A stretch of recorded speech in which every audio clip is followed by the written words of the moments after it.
Okay, hello everyone, welcome back to more Doki Plus. So we finished the Sayori and Yuri, onto Natsuki and Monika now.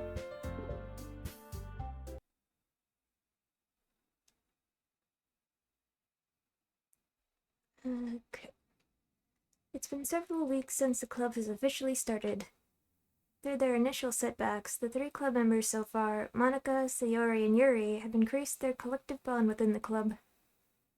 Sayori has partaken in some of Yuri's high fantasy literature, and all 3 of them, led by Sayori, have taken an interest in poetry. On a day like any other, the 3 find themselves suddenly interrupted by the clubroom door opening. And in walks a girl none of them have seen before. Hi. Sayori tugs excitedly at Monika's sleeve. Yuri shifts in her seat and buries her eyes in her book. Are you here for the literature club? Yeah. Yay, that's great! Thanks for stopping by. It's kind of a small club still, so it's really exciting to see new faces. Yeah! Come and sit down somewhere. You can sit next to my desk. Sayori prances over to her desk and presses her palms onto it. Oh, and Yuri can make you some tea. Yuri looks up at Sayori in protest for having drawn attention to her. Natsuki silently glances between everyone, then sits down next to Sayori, and Monika follows by sitting nearby. Sorry. A sudden gathering prompts Yuri to stand up, deciding that standing in the corner and making tea doesn't sound so bad after all. Okay, then how about we all introduce ourselves? Okay. Well, I'm Monika. I'm the one who started the club. I was originally in the debate club, but I really wanted to do something I felt more passionate about, if that makes sense. So I started the literature club as a way for people to express themselves through writing or reading or whatever other kind of literature. You know, I figured it was your club. You have that vibe. I have what vibe? Never mind. I'm not gonna judge people, I just meant like that. Very adult-like of you. I always judge people so hard. Oh, no you don't, Sayori. Yes, she does. Yuri's deadpan voice carries across the room. Natsuki giggles. I'm Sayori. I just like learning about everyone and making friends. Oh, and I also like poetry. Oh yeah? Very adult-like of you. I'm an adult. The sound of Yuri's electric kettle steaming up fills the room. Oh, that's Yuri. Suri lowers her voice. She's kinda shy, but she's really nice and super smart. She likes big fantasy books and tea, and I love her. Well, I guess that leaves me then. I'm Natsuki. I like listening to music and hanging out downtown and stuff. And my favorite ice cream flavor is strawberry. Oh, let's go get ice cream. My favorite flavor is probably cookie dough. Or maybe chocolate. It's cookie dough. And Monika's is probably vanilla. What the heck? I take way too many online quizzes. The ice cream ones are always accurate. What's Yuri's favorite? Natsuki shrugs. Probably green tea. I'm just joking. I have no idea for Yuri. Still, it's pretty chill here. Do you just like hang out or do you actually do club stuff? Well, we do club stuff too. It just hasn't been very structured yet since we only have like 3 members. So we kind of just loosely spend our time doing the stuff we like. But I keep thinking it's about time we start with like some more structured club activities. It's been a while by now since I started the club, so yeah. Well, with that being said, what kind of literature are you into, Natsuki? Anything you'd like the club to get into? Well, I guess I'm... literature... Well, I like manga. Manga? Hey, why'd you say it like that? I want to read manga in the club. Oh, wait, hold on a second. That sounds so great. Like, after all I've been doing all this... Yuri returns to the desk with a tray of teacups, which she sets down on an empty desk. After all the, deep and immersive reading I've been doing, I wouldn't mind doing something a little more simple. Manga isn't simple. If you think that, you just don't understand the nuance. I didn't mean simple like that. Well, anyway, putting manga aside, is there any other kind of literature that you're interested in? Well, not really. In that case, have you considered the anime club? Are you serious? I am not gonna join the anime club. It's full of weird guys. Come on, is it that big of a deal? Manga is literature, right? I mean, I guess if you consider the literal definition of literature, then technically... I get it. Look, I'll do whatever club activities you want. Can I please just join? I won't bother anyone. If I could just, like, keep my manga here and hang out after school, I'll do literally whatever you want me to do. That's fine, right? Yeah, I guess there's nothing wrong with that. Oh my god, thank you! You're the best. I have most of it crammed into my locker, so I'm gonna start getting it, okay? Gotta get. Natsuki stands up. Need some help? Nah, I got it. I don't want you to see my locker. If you say so, but there's no way it's worse than mine. I hope we never find out then. Natsuki exits the club room, leaving everyone in silence, save for the sound of Yuri sipping her tea. I'm such a pushover. Hey, it's not that bad. Natsuki seems like a lot of fun. Maybe, but I mean... She has, like, no actual interest in literature, you know? And that's normally fine, but she said she would participate in club activities like it's some kind of obligation. Her tea is going to get cold. Yeah! Oh wait, that's not related. Well, I think everyone deserves a chance. Especially if it can bring her happiness. Besides, maybe she'll take a liking to literature. Are you sure you don't want to just read her manga, Sayori? Hey, who do you think I am? Sorry, I didn't mean that. I just feel really uneasy about this. Do you have any opinion, Yuri? Not particularly. She said she wasn't going to bother anyone. That includes me, so... Does that mean I bother you? No, you're a pleasure to be around. I was just fishing for a compliment. I know. But still, I really think we should give her a chance. Yeah, alright.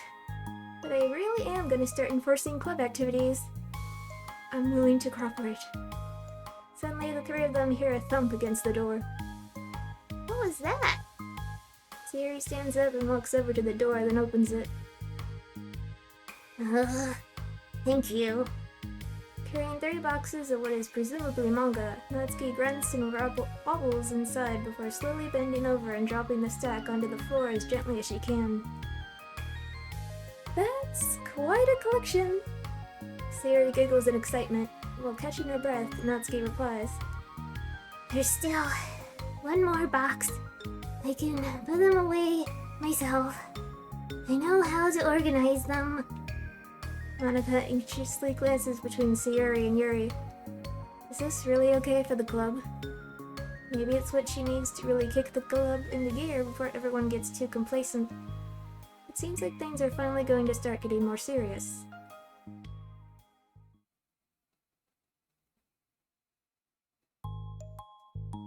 At the next club meeting, Monika is the first to arrive.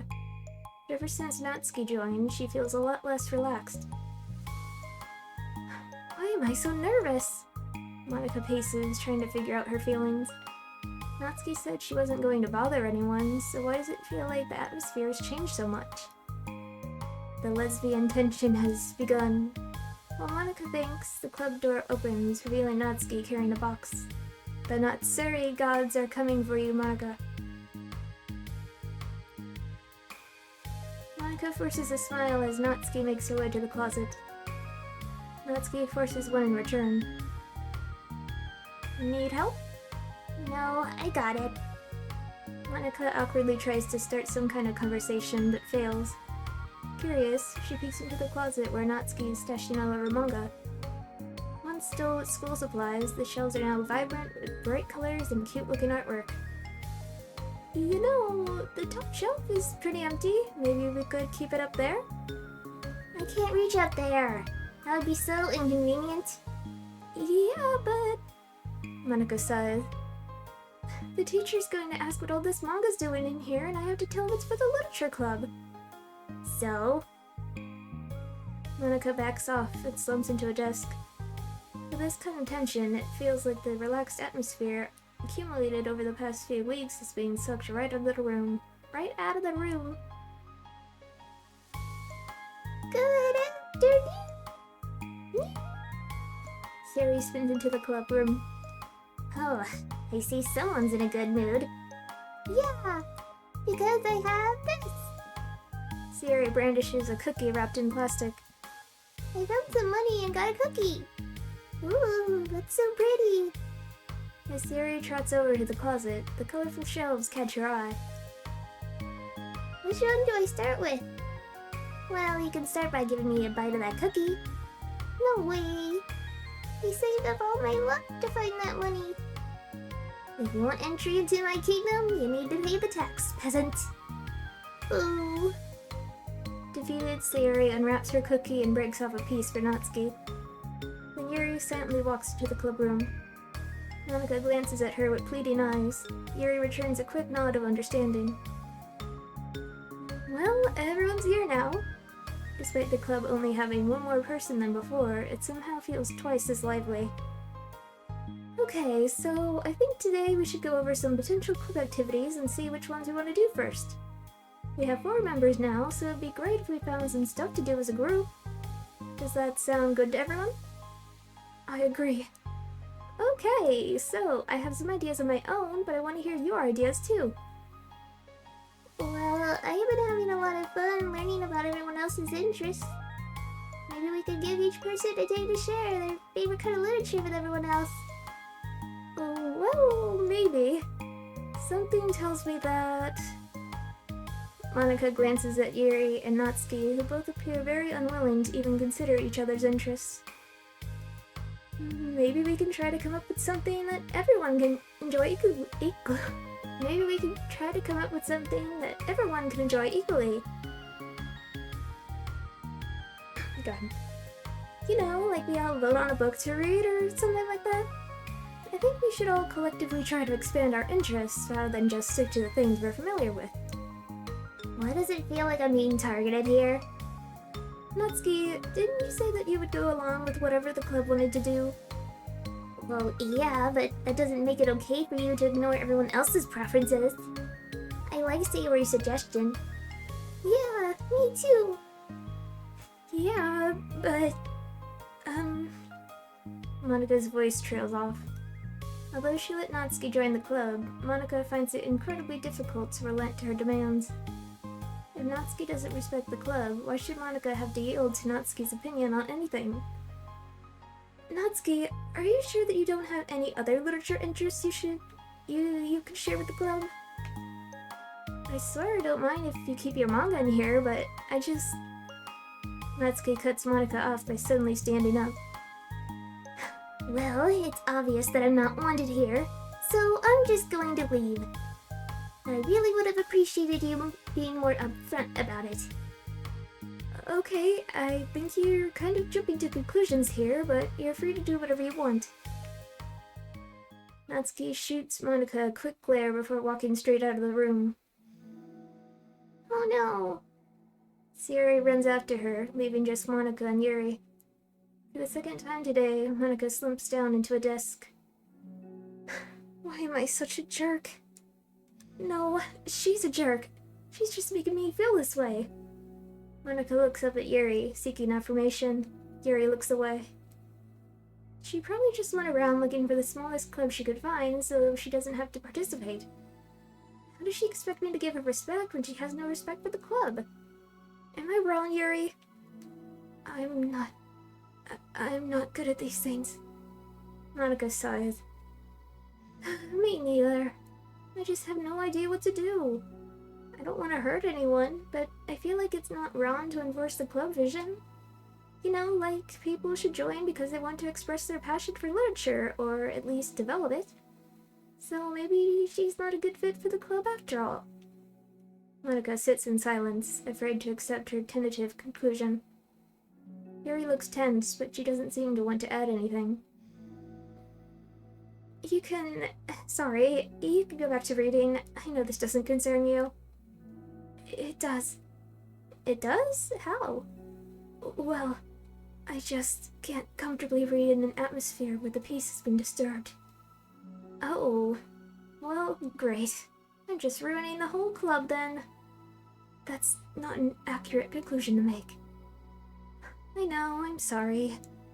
I'm just kind of voicing my frustration and, I guess, guilt. It's like my frustration wants to blame her, but my guilt wants to blame me.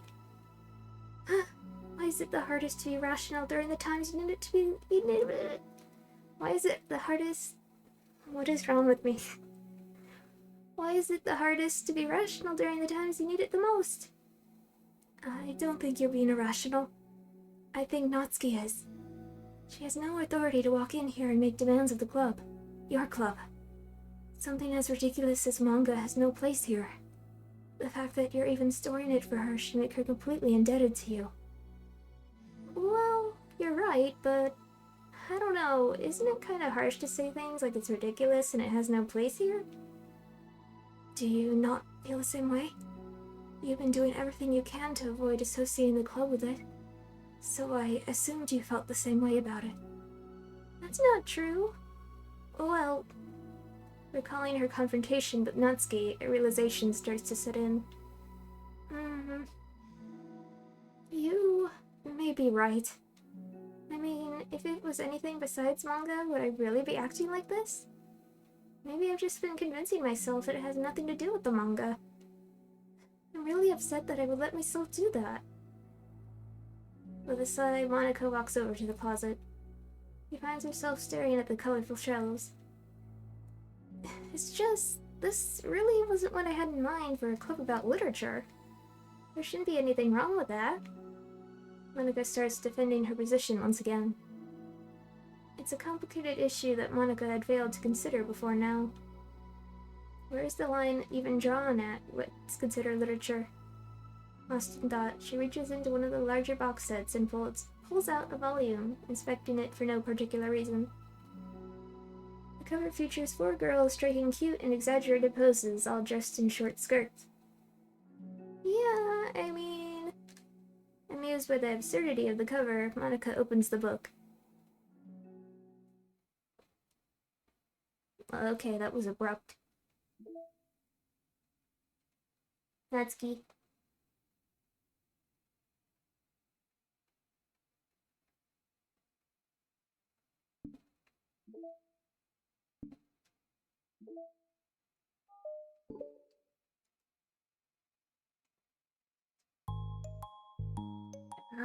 This sucks. Why is Monica such a jerk? She should be grateful that I even joined her stupid club. It's not like she can find any members. Monica's usually really nice. She cares so much about everyone in the club being happy. Yeah, right. Well, she usually does. Maybe when she's not busy being so judgmental. So what if I'm into manga? Why can't just one person accept that instead of being so condescending about it? I accept it. I think it's cute. Oh, come on, that's condescending too. I'm sorry, I didn't mean it like that. I just want to support you. Natsuki sighs. I know. Thanks. It just really sucks. Do you want me to talk to Monica? I don't know. It's not like it's gonna change her opinion of me. Like, even if you were to convince her to back off, that wouldn't suddenly make me feel like I'm actually welcome in the club. I should just find another club. Wait, you don't have to do that. We can figure this out, please. I mean, I'm the vice president, or at least I think I am. And I don't want you to leave. Everyone deserves to feel welcome and to be happy, so I want to make that happen for you. I was wondering, what was the reason that you decided to join the literature club? Well, Natsuki hesitates. It's kinda dumb. Say that? There's no such thing as a dumb reason when everyone's welcome. I wasn't welcome. You were to me. So, just don't tell anyone, okay? Especially Monica. I promise. Natsuki sighs. I'm just tired of everyone judging me all the time. I can't enjoy any of the stuff I'm into without people making snotty comments about it. Not that I care about what anyone else thinks. But you know, the signs of the literature club said you can be yourself or whatever. So I decided it was at least worth a shot. That was a lie, apparently. Natsuki dejectedly kicks the toe of her shoe against the wall. Oh, and I like writing too. Really? How come you didn't say that to Monica? Because she was being so judgmental, but I didn't just want to tell her something she wanted to hear. She didn't deserve that kind of satisfaction. And if she knew I was into writing, then she would just be like everyone else and try to push me away from the manga in favor of the more mature thing. The two of them remain silent for a while. Sayori understands that it's out of the question for Natsuki to return to the clubroom for today at least. But Natsuki has a reason for wanting to join the club just like everyone else. It's part of the club vision for her to be welcome. You deserve to express yourself as much as everyone else does. That's supposed to be what the club's for.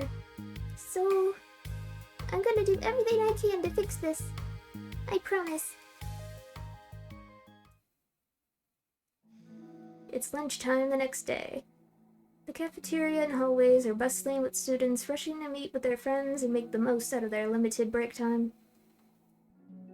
Where could she be? Among them is Monica, who always eats lunch in her classroom, but she has some additional business today. Fearing Natsuki would avoid coming to the club, Monica decided to try to find her during lunch so that she could make amends. After searching for an extensive time, Monica finally spots her. Despite her short stature, Natsuki's bright hair helps her stand out from the crowd. Oh gosh. Suddenly feeling awkward, Monica's afraid to get closer. Natsuki's with some friends with whom Monica doesn't recognize, and they're all energetically chatting together. It'd be really tactless to just interrupt them. Oh yeah! Did you enjoy... God. Sorry.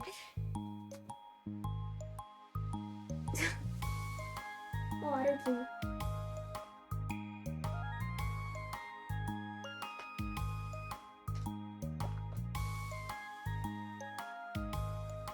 Just like hot weather, I don't know, dries me out or something. Oh yeah, did you end up joining that literature club or what? Uh-huh, of course I joined. Why wouldn't I? I told you she would join. Come on, you know she only joined because you wouldn't stop giving her crap about the anime club. I told you I never even wanted to join that stupid club. Oh, sure. Well, you have to give her some credit for at least making an effort to finally grow past that trash. True. Well, congrats on finally graduating middle school, Natsuki. We're proud of you. Shut up. Just let me do my thing. I'm just joking. You know we love you. Yeah, once a literature club makes you a famous writer, we'll be the first ones to buy your book. What? You're gonna buy her smutty fanfiction? Well, obviously. I want a signed copy. That was like years ago. You don't think I've grown out of it by now? I told you I was joking. Besides, it's a good reminder of how far you've come since then. Not to mention you couldn't have done it without us. That gives us a pass to joke about it. Yeah, sure. I grew up so fast. It brings a tear to my eye. Natsuki suddenly glances in Monika's direction, prompting Monika to quickly turn away and distance herself. What the heck? That was horrible. I should have said something to defend her. Why do I have to be so conflict avoidant? Not that I deserve to say anything. I'm hardly better than them, after the way I treated her. I'm so awful. I'm not doing anything right. After school ends, Monika distractedly makes her way to the clubroom. She finds Yuri already inside, eyes on a book as usual. Monika picks a desk and slumps into it, something she seems to be doing rather often lately. Yuri, I don't think I could be club president. I suck at handling anything that doesn't go, exactly my way. Yuri looks up from her book. It's like the literature club is a place where you get to express yourself, unless it's in a way that I don't like. I'm so mad at myself. And I'm especially mad that I didn't have the self-reflection skills to realize what I was doing. So much for maturity. Sorry, I really shouldn't be complaining out loud like this. There's just, a lot on my mind. No. I enjoy listening. Really? Why? Yuri shrugs. It just makes me feel nice. Oh, well, okay. I guess I'll just continue then. Yuri nods. Yeah, Natsuki has kind of a blunt attitude, you know? It made me feel like she wasn't taking the club seriously. I couldn't even figure out why she wanted to join. I saw her friends talking to her in the hallway during lunch, and they were just so mean to her. Telling her to grow up and stuff like that. That's the literature club. That the literature club would help her grow out of her manga. It just made me so mad. Just let her enjoy it. It makes her happy. Why are you trying to take that away from her? And when I had that thought, it was when I came to the realization that I was kind of doing the same thing, just in a roundabout way. I should have made her feel good about being passionate about something, but I just dismissed it. No, I was actually trying to avoid acknowledging it at all. I even did that with you, Yuri, when you first joined the club. You did? Yeah, I remember. Fantasy isn't really my thing, so I was kind of trying to dismiss it, but then Sayuri jumped in and took over the conversation. I should have reflected on that, but I didn't, because I just let Sayuri handle it instead. And now I'm repeating the same mistake, except I really hurt someone this time.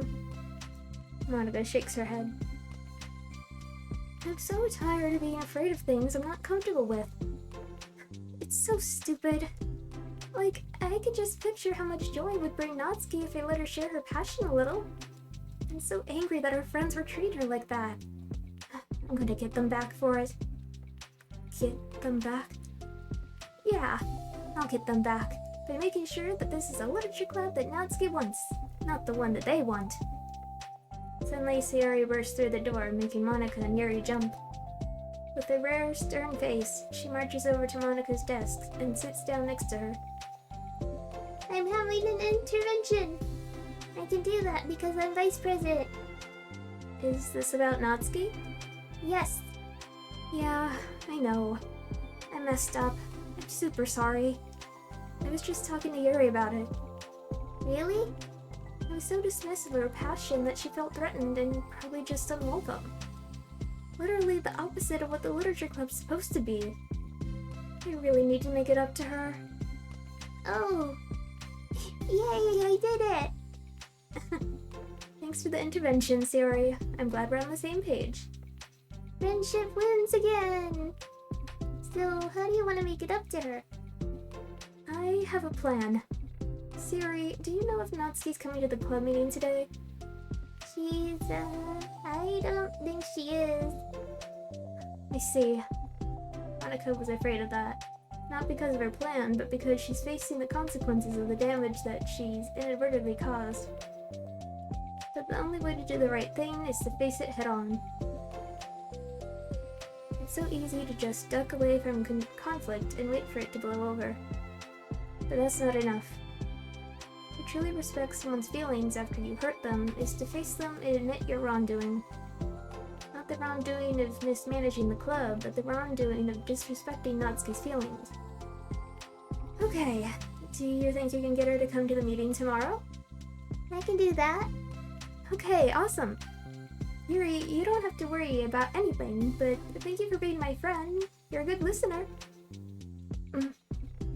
Fidgeting with her hair, Yuri turns away to hide a smile. Well, I guess for today it's going to be a pretty quiet club meeting. I'm gonna step out for a bit, is that okay? Yeah, I'm just gonna read with Yuri. Hey, is this one of Natsuki's books? How come it's out here? Yuri picks up a manga that was resting on an adjacent desk. Oh, that's, Natsuki probably just left it out by accident. But I thought she hasn't been coming to the club. Actually, Monica spent... Okay, Yuri, I'm sure it was just someone else who was using the classroom then, okay? Monica smiles at them both. Then with a wave, she exits the clubroom. I really shouldn't have left that out. If Sayori catches on, she'll definitely tell Natsuki, and that would get really awkward. Now, I wonder if there's a keyboard I could borrow from the music room.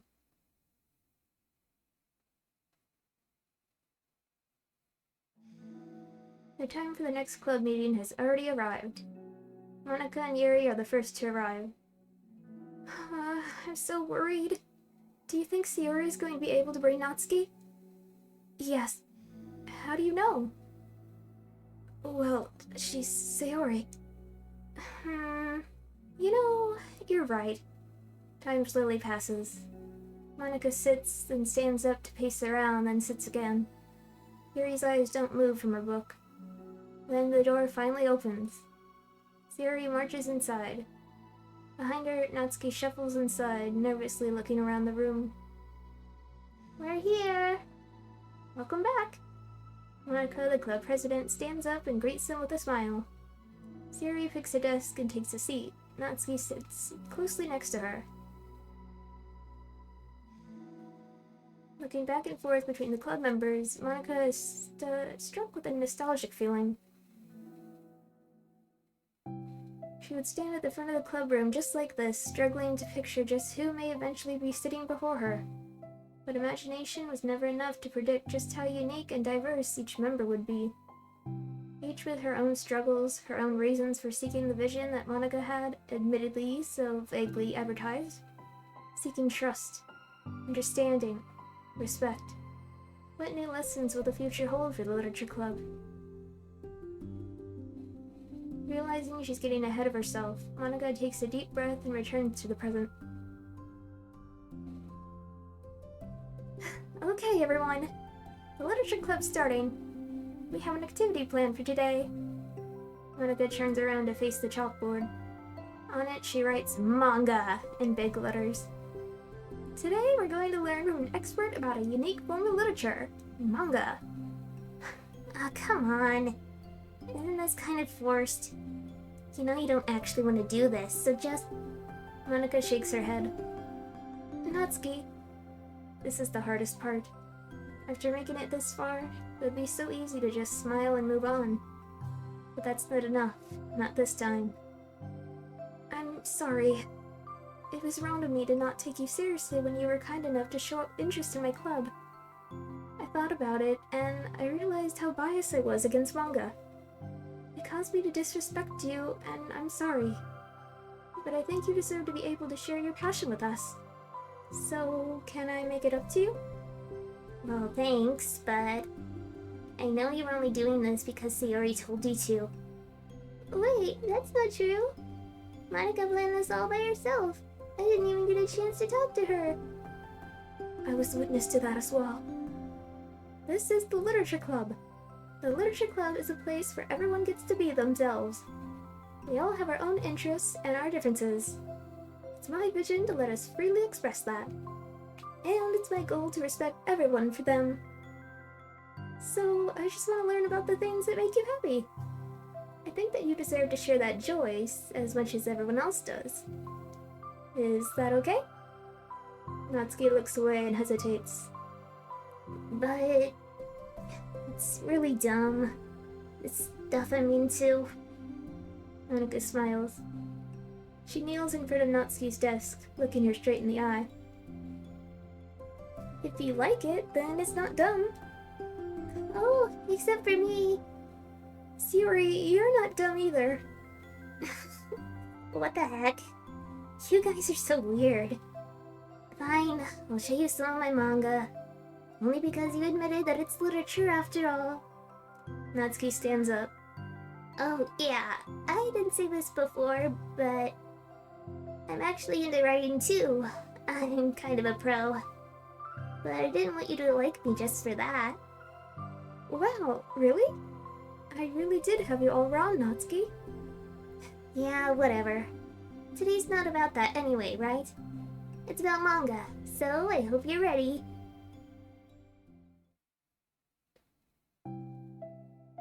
A week has passed since Natsuki returned to the literature club. Since then, the club activities have been in full swing. Each club member had received a day in the spotlight to share all of their favorite kinds of literature with each other. As another meeting draws to a close, Monika approaches Natsuki on the way out. Natsuki, are you in a hurry home or anything? Me? Not particularly. Why? There was just something that I wanted to show you, if you had a few minutes. Sure. What is it? It's not in here. Can you follow me to the music room? The music room? Why? Well, you'll see. You know, I was thinking back. When the club was just me and Sayori, we would talk about how we envisioned the club to turn out. We cared a lot about it being a place where people could express themselves. And she said something strange to me. She said that I was trying to make the club that I needed myself more than anyone. But I think it wasn't until you joined that I fully understood that. Because you really taught me a lot about myself. Like, things that I was probably always too stubborn to admit. Oh, come on, you can't mean that. I didn't even do anything. I just, brought a bunch of manga, and then I got fussy when I didn't have my way. It was really stupid of me to make such a big deal out of it. No, I honestly needed it. If you didn't express that you were hurt, I would never have realized that I did something wrong. Besides, your feelings are valid. They deserve to be heard and respected. It's just really hard to find. It's hard to feel that way sometimes. You know, I really shouldn't care about what other people think in the first place. But when you're just criticized by everyone around you for being a certain way, it can get really hard to just brush it off. And it makes me start to feel like I'm the problem. Like I'm not doing enough to please everyone else. Am I being too entitled if I just want people to like me without me having to hide a bunch of stuff about myself? I don't think I am. I just wish that sometimes people would try to appreciate me for who I actually am. As Monika listens, she recalls vividly how Natsuki's friends were treating her, and how naturally they did so. How long has she been fighting against that, refusing to change for others? I could only wish I was as strong as you are, Natsuki. You're so honest with yourself. I'm always trying to come off as perfect for other people. Anytime there's a hint of contention, I just crumble. But it's thanks to you that I really started thinking about this stuff. You really inspired me to start working on it. But like I said, I didn't even do anything. You were just being yourself. That's all you needed to do. Also, there's something else. Huh? Monika takes a breath. The thing is, I might have read a little bit of your manga. What? You? What the heck? Why didn't you tell me? I'm sorry. I think I just felt kind of embarrassed to admit it after I gave you such a hard time about it. I can't believe you, of all people, are reading manga behind my back. That's so funny. Yeah, well, I just flipped through one of them out of curiosity, but I ended up reading a whole bunch of it. But I mean, one of the characters was in a literature club. What are the chances, right? You were reading Parfait Girls? Wow, you have good taste. Just one volume. And I kinda just picked it out randomly. Well, you have good intuition then. You had to tell me all your favorite parts. Well, I think it was some kind of weird fate. Because the character isn't just in a literature club, she also plays piano. It's just weird because I've always wanted to learn piano. She was like the perfect person that I always wish I was, if I just did what I wanted instead of always second-guessing myself. Monica walks over to the piano and sits down. I always felt like I should only share the absolute best parts of myself. The parts that will impress people or make them like me more. But after you joined the club, I really realized how self-destructive that mentality is. We share things because we want to express ourselves. Sharing experiences allows us to share emotions. And I just felt like I wanted to show you this, because if it wasn't for you, I never would have started playing. Hey, I think the credit for that one goes to Parfait Girls, not me. No. Well, maybe it's true that Parfait Girls put the thought into my head, but it was still you who inspired me to keep practicing every day. Every day? Because, you know, you just make me feel like I want to do something. I should just do it. If I want to do something, I should just do it. I mean, I still haven't been practicing for very long, and I'm not really any good at it yet, like, at all. But I wrote a song for the club, and I worked really, really hard on it. It doesn't have any words or anything, but, well, yeah.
That's all. That was so good. It was? Yeah, are you kidding? You're like already a pro. Not even close. Does the song have a name? You said it was about the club, so... Yeah, it's called My Song, Your Note. Because everyone brings something so unique to the club. It's completely different from how I first imagined it, I think. But I was like such a selfish perfectionist. It shouldn't be about me, it should be about everyone. And it's all of you who helped shape the club into what it is. I would never change that. Well, I think that's really thoughtful. And kinda flattering. I kinda feel like I don't deserve this much validation. I wasn't exactly very patient either when I first joined the club. It makes me feel like I should probably apologize too. I think I was just really fed up with a lot of things, and I got frustrated after not getting my way in the club. So, yeah. I really didn't mean it. I really didn't mean to take it out on you. I was being really immature. If you get my stubborn butt to apologize, I guess you're doing something right. It's fine. I am past it too. I think we're already even. but it's really sweet that you were thinking about it. It takes a lot of maturity to reflect on that kind of thing. Well,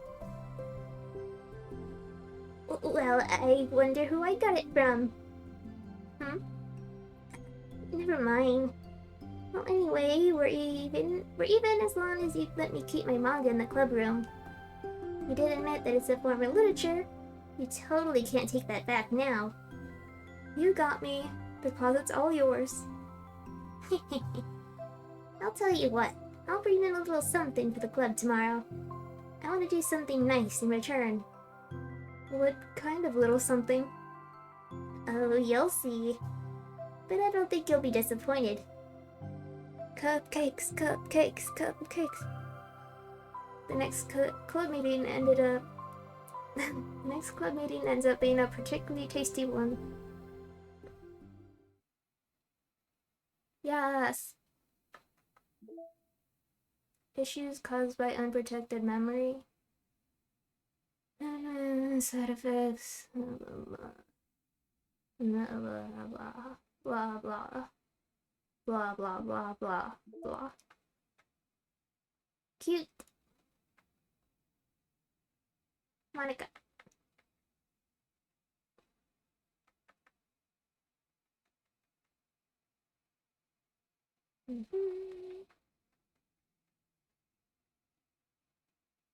Music.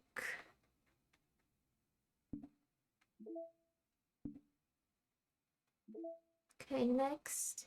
Sayori and Natsuki.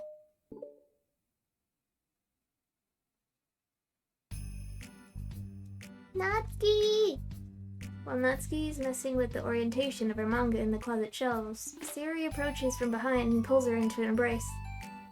What? Hi! Hi. The lecture club has been in full swing since Natsuki joined. Including her, the club is now comprised of 4 members. Sayori, Natsuki, Yuri, and Monica. Each club member had received a day in the spotlight to share all their favorite kinds of literature with each other. Natsuki was first and shared her passion for manga. Then Sayori shared her love for poetry, as well as how she goes about writing it herself. Monica, who has multiple literary interests, decided to focus her day on short stories. And finally, Yuri managed to demonstrate her obsession with fantasy with a little help and encouragement from Sayori. After the week was spent on their presentations, Monica decided to give the club members this next week to freely explore each other's literary interests. Sayori, having spent most of her time in the club so far with Yuri's fantasy books, is rather excited to begin her journey into Natsuki's manga collection. I want to read with you today! Tell me which one I should pick! Well, that depends on the kind of stuff you like. I mean, there's like romance, drama, comedy, mystery. I like all those things. Sayori reaches out and pulls a random book from the shelf and inspects the cover. Shucks, girl, wearing more clothes. You wouldn't like that one. Natsuki, your lesbianism is showing. Sorry if that was loud. You wouldn't like that one. I'm not into Yuri. Not that Yuri. In a panic, Natsuki snatches the book from Sayori's hand and replaces it on the shelf in a less conspicuous location. Okay, well, if you really have no preference, then let's just start with something that's easy to get into. A lot of these don't start to get really good until like a few volumes in, and I wouldn't ask someone to make that kind of commitment unless they're already in it. God. Sorry, 1 second.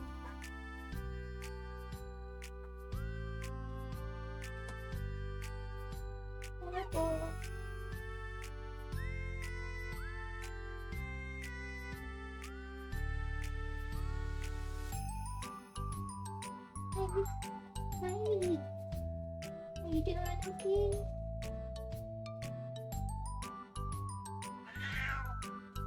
Your mouth. Okay.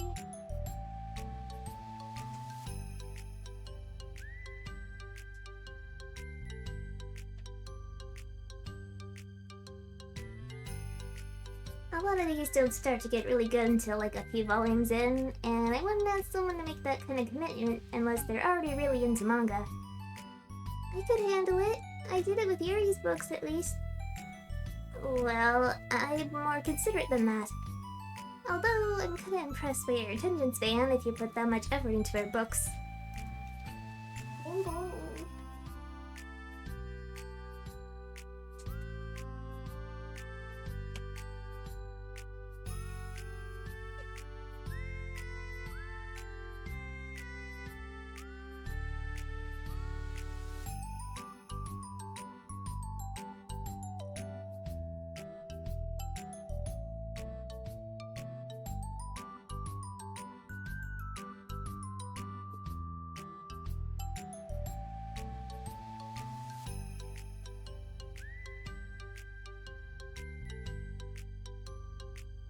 Did I accidentally press something? Yeah. No, I have the attention span of a donut. But I love my friends, and I can do anything if it's for them. Okay. Well, okay then. Let's pick you something that even donuts can read. I didn't say I was a donut, I just said I had the attention span of one.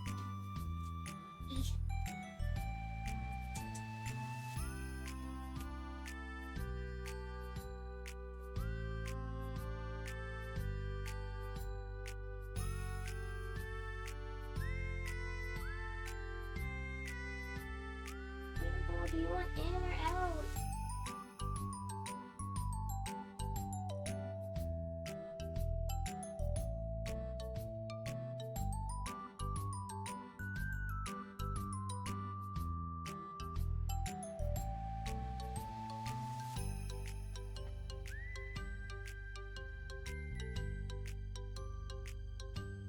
I didn't say it was a donut, I just said I had the attention span of one.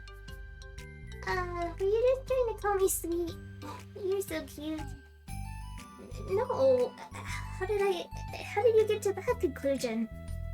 Oh my gosh, Rainbow, please.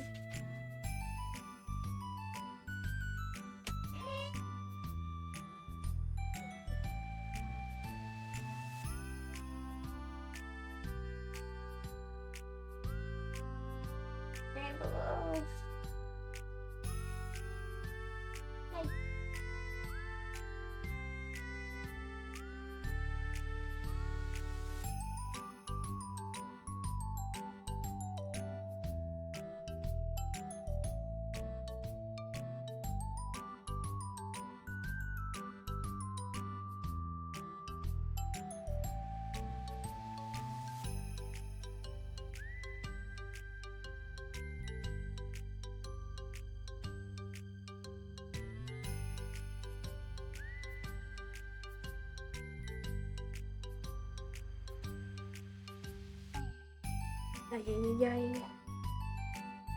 No!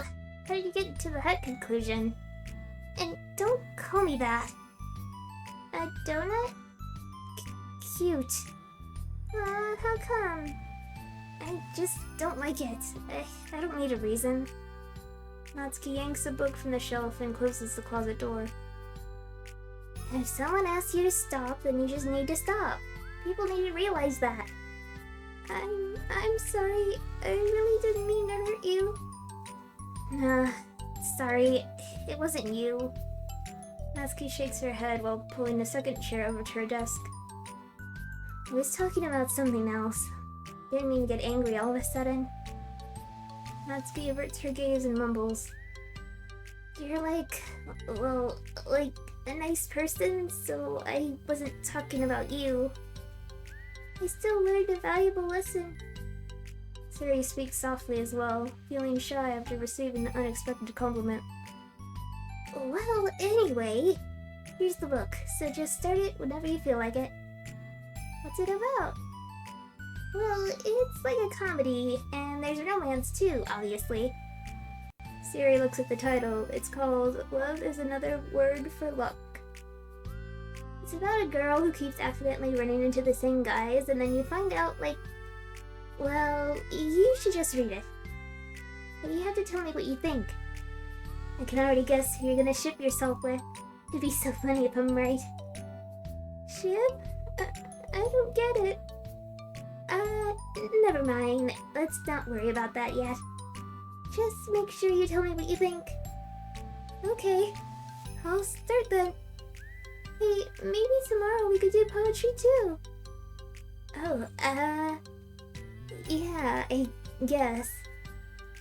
But don't you want to finish this first? Yeah, but we could do both. I mean, unless you don't like poetry, then I won't make you or anything. No, it's just... Oh, never mind. We can worry about it tomorrow. After the club meeting ends and Natsuki and Yuri leave, Monika strikes up a conversation with Sayori. I see you got Natsuki to share some of her manga with you. I really want to become better friends with her. She's so enthusiastic and expressive. I could just listen to her talk. She's so I'm not sure if she meant I can say that to her, or if I just can't say it at all. Say what? Nothing. I am a woman of respect.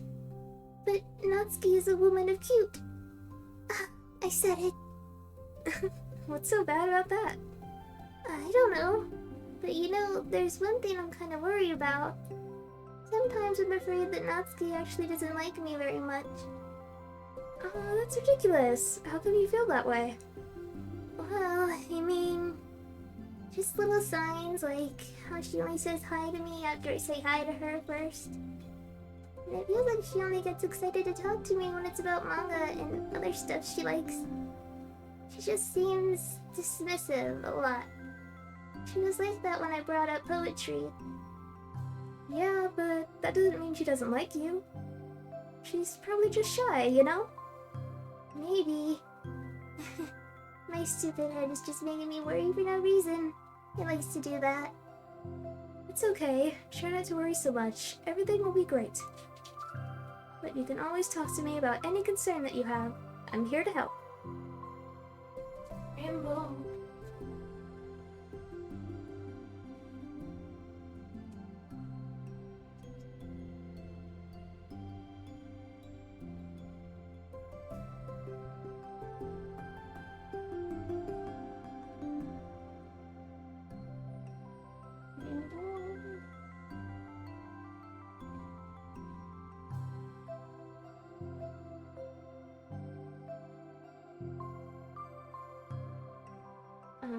So I'm kind of sick of opening and closing my door, so I'm just gonna leave it open for now.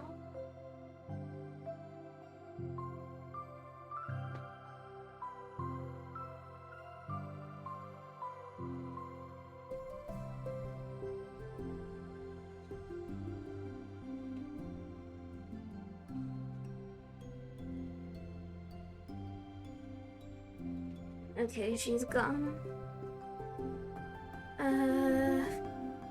I feel bad, but if she scratches at my door again, shouldn't let her in.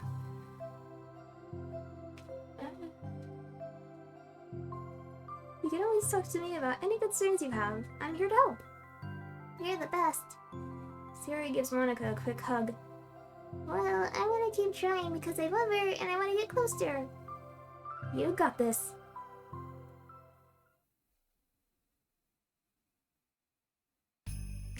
After the next club meeting starts, Sayori is the last one in, as usual. Trotting into the room, she sees Natsuki sitting alone by the closet, reading what must be manga. Without hesitation, Sayori pulls up a chair and plops herself down right next to Natsuki. Hello there. Hi. What you reading? Can I read it with you? Natsuki pulls the book away from Sayori. You can't just start in the middle. There's spoilers. Besides, what about the one I gave you yesterday? Sorry, I was just curious. Well, anyway, I've been waiting forever for this volume to come out, and it just came out yesterday, so... Oh, that's exciting. Well, I'll let you read it then. Mm-hmm. Can I sit next to you, though? Sure. Sayori plops herself down next to Natsuki, then pulls out a blank sheet of paper. Natsuki reads in silence, save for the periodic flutter of a page being released from beneath her thumb. From Sayori's side, only the light tapping noises of her pen meeting the paper can be heard. Time passes. Sayori's paper is filled with scribbles, and the margins are lined with stick figures. Natsuki lets out a deep sigh and closes her book. Did you finish? No, but it's a good stopping point. My head is swimming. I need a break. Oh, sorry, I thought My head's swimming. I need a break. Natsuki stretches her arms. Aren't you bored? No, I was writing. Oh, I saw the stick figures and thought you were just bored.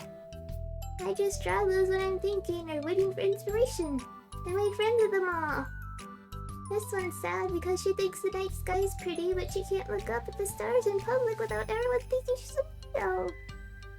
And this one has problems with his back, but the doctors can't figure out what's wrong with him.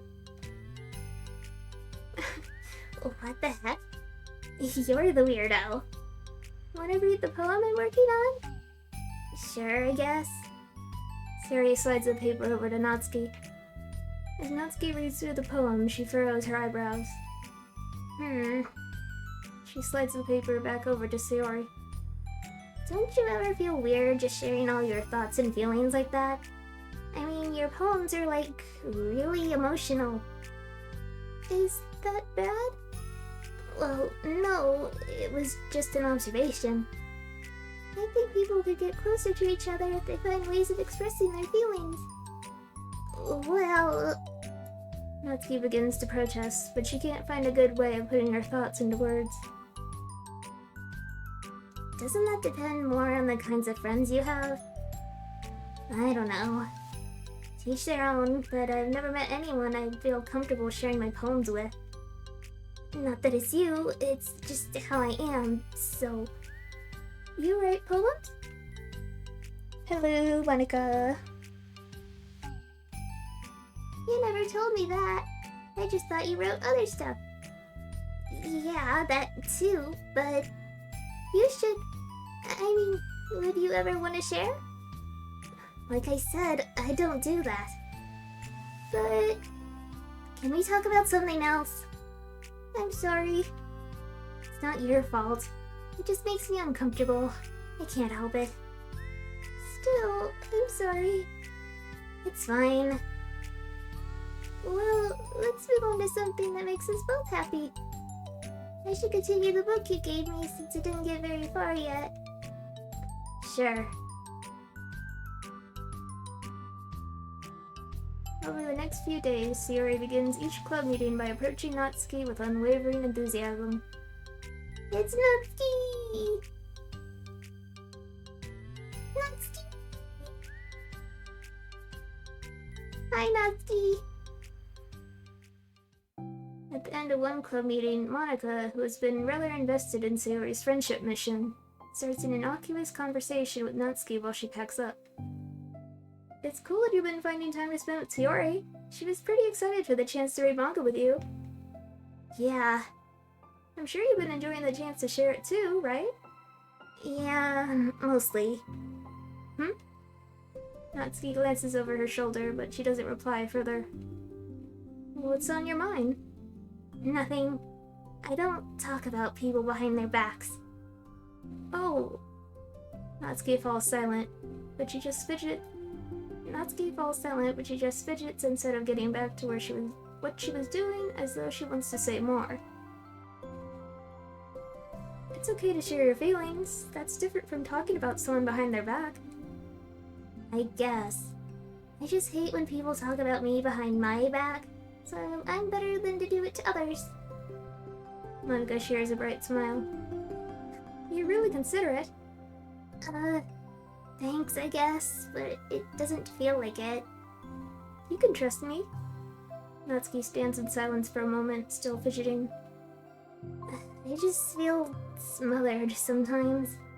I'm not used to somebody being like all over me right after we meet. I mean, it's fun to hang out with her, but I just have no control over the pace.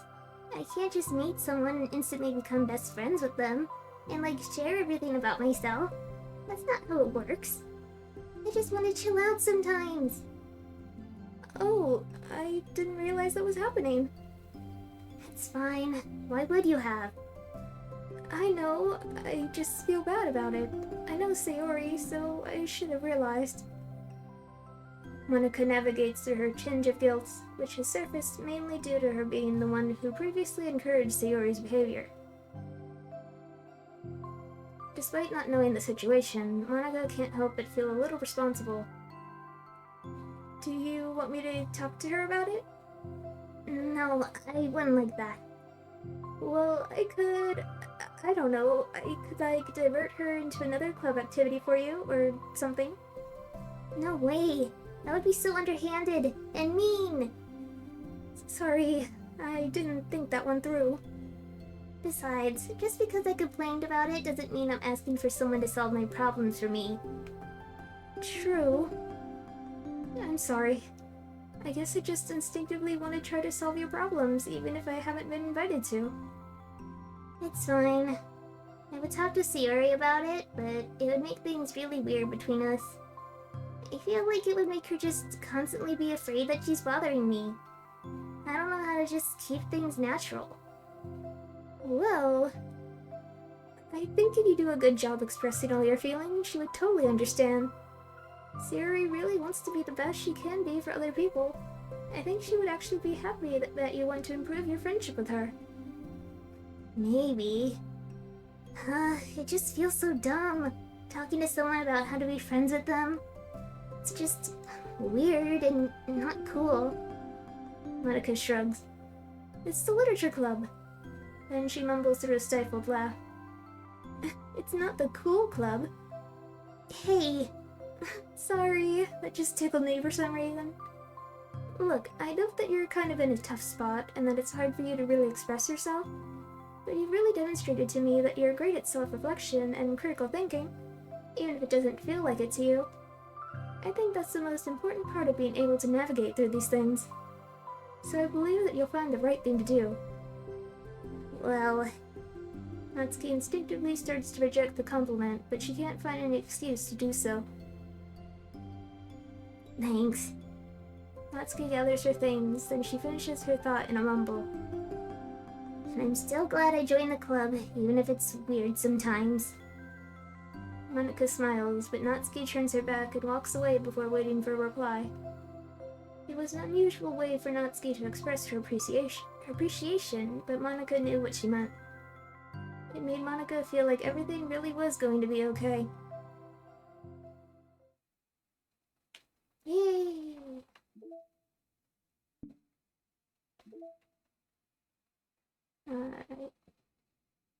Did I...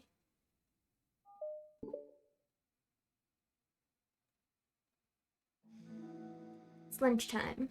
Siri, who usually buys her lunch, is making her way to the cafeteria like any other day. The clamor and bustle of the students is drowned by Siri's impeccable skill of zoning out.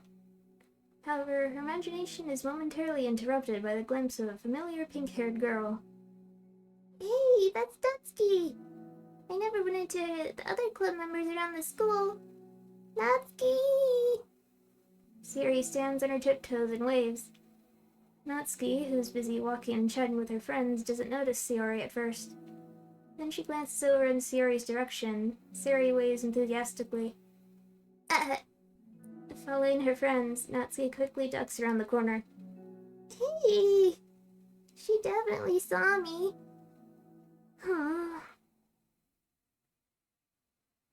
Monika's the first to arrive to the club meeting, then Natsuki. Sayori, having glanced through the window to see Natsuki already inside, is unable to work up enough courage to enter. Natsuki's been so distant from me. I was so stupid to think she ever wanted to be friends. She only got excited because she got to share her manga. And aside from that, she doesn't even like me. I should just go home today. Sorry, but do you plan on going inside? No. Why? I'm sulking. Oh. Well, I'm sorry for bothering you. Excuse me. No, don't. Oh, I'll stay here then. don't want to go in. I'm afraid of bothering Natsuki. I saw her at lunch today, so I waved and called out to her, but instead of saying hi, she just ran away from me. Really? Not bad. Hey! Sorry, I'm sorry, that was a joke. It just sounded like something stupid that I would do from anxiety. From anxiety? Well, I just don't like attention being drawn to myself. Oh, well, that makes sense based on the person you are. But Natsuki isn't shy like that at all. I thought we were friends. But it feels like every day she's just trying to distance herself more instead of getting closer. It makes me feel like she was only spending time with me during the club because I was reading manga, but she doesn't actually want to be friends with me. Well, I feel like I'm missing a lot of context here. Was she in the middle of anything when you approached her? No, she was just walking with her friends. With her friends? Yuri pauses for a moment. How do I put this? Sayori, you're very fond of your friends, right? You always want to be spending time with them. Of course! I don't think there's anything more important to me. I mean, the best parts of my day are always with my friends. Besides that, I really hate being alone, so... You hate being alone? Sayori nods. We're very different people. I cherish my time alone. I wouldn't trade it for anything. So, I think... Well, if I was trying to have alone time, and it was being threatened with an interruption, then... it just would not make me very happy. Yeah, but that doesn't have to do with Natsuki. She was already with her friends, not trying to be alone or anything. No, I think it's similar. It's... well, we're all friends in the club. But we have our own lives outside of the club as well. If you think about it, making new friends isn't some casual occurrence that happens on a daily basis. A friendship is an invitation to intertwine your lives together. But the capacity at which each person is ready to do that might be different. There are friends who just like to have fun together, and others who talk each day and share every detail of their lives with each other. I think when establishing a friendship, it's important to consider the comfort level of the other person. I mean, we don't really know much about Natsuki's life outside of the club. It could be that she simply needs to make friends at her own pace, rather than jump headfirst into a new commitment. But that means I really was following her. I just really wanted to be good friends with her, so I treated her like one. Was I actually hurting her? I don't know. I'm sorry. My insight was really only based on what I understand about my own needs. And Natsuki and I are completely different, so... Why was I so selfish? Even if all that is true, it still means I hurt her. I think I messed up. Yuri, with you, I think I was really careful to understand your needs when I was becoming friends with you. But I wasn't careful at all with Natsuki because she already seemed really social. I just took control of everything instead of looking for the right balance. Now I've hurt her and she doesn't want to talk to me. How could I let myself do this? Sayori, I think that... Well, there was one time you told me something about the way I saw things in my head being different from reality. It's easy to automatically jump to the worst case scenario, but I think it's more likely that Natsuki doesn't harbor any ill feelings towards you. So, I think if we were to realistically consider the situation and how it would cause someone to feel, I'm bad at this, I'm sorry. You're a lot better than me at things like comforting and reassuring people. Suddenly, Sayori gives Yuri a gentle hug. You're the best, Yuri. I'm sorry for burdening you with this. You're trying so hard for me. You're such a sweetheart. It's not a burden. I enjoy listening to others. And my friends deserve happiness. Sayori beams. Well, I think I'm gonna give Natsuki some space. She should do what she wants. And if she does still want to be friends, then I'll learn her needs and I'll manage her boundaries. Yeah, I'm sure that's what's best. I wish I didn't feel so awful and guilty. It makes me feel desperate, like I need to make it up to her by trying to make her happy. But that's not what she needs. I just have to tell myself that. It hurts, but I guess it means I still need to grow. I really want to grow as a person. If it's to be better for my friends, I want that. That's very mature of you, Sayori. I'm mature. Sayori hops up and down on her toes. So, does that mean you'll be going home after all? Sayori shakes her head. I need to be here to show her that I respect her space. I'll just spend the club by myself today. Sayori nods in understanding. You could go in first. Okay. You're blocking the door. Oh! Sayori steps aside. By the way, Before Yuri enters the club room, Sayori interjects. you said that you and Natsuki are completely different, but I don't really think that's true. I think you're actually really similar in a lot of ways. Yuri smiles and shakes her head. Sayori, that's absurd. You're very silly sometimes. Yuri turns and enters the club room. After a moment, Sayori follows.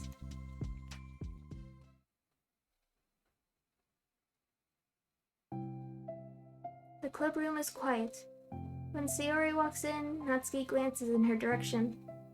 Sayori smiles and gives Natsuki a quick wave before sitting down across the room. Yuri's face is already buried in a book. Sayori decides it's best to continue the manga she is reading, so she pulls it out. However, it looks like Natsuki isn't reading today.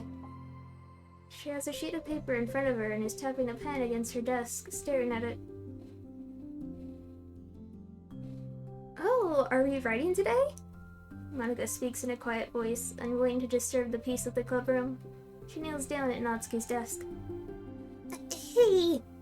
Natsuki pulls the sheet closer to her and covers it with her arms. Sorry, I didn't mean to peek. Whatever. I just wanted to see how everything was going. It's fine. Natsuki replies dismissively. She glances over at Sayori, who's focused on her manga. Monika follows Natsuki's gaze. I think she's mad at me. How come? I'm busy right now. Ask me later. Monika falls silent. Natsuki looks back down at her paper. She inches her hand away from the top margin, allowing Monika to see.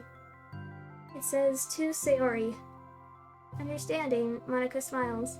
She places a hand on Natsuki's shoulder and whispers softly, I'm proud of you. Natsuki looks away, but makes no motion to remove Monika's hand. Monika gives Natsuki's shoulder a quick squeeze before standing back up and pulling away.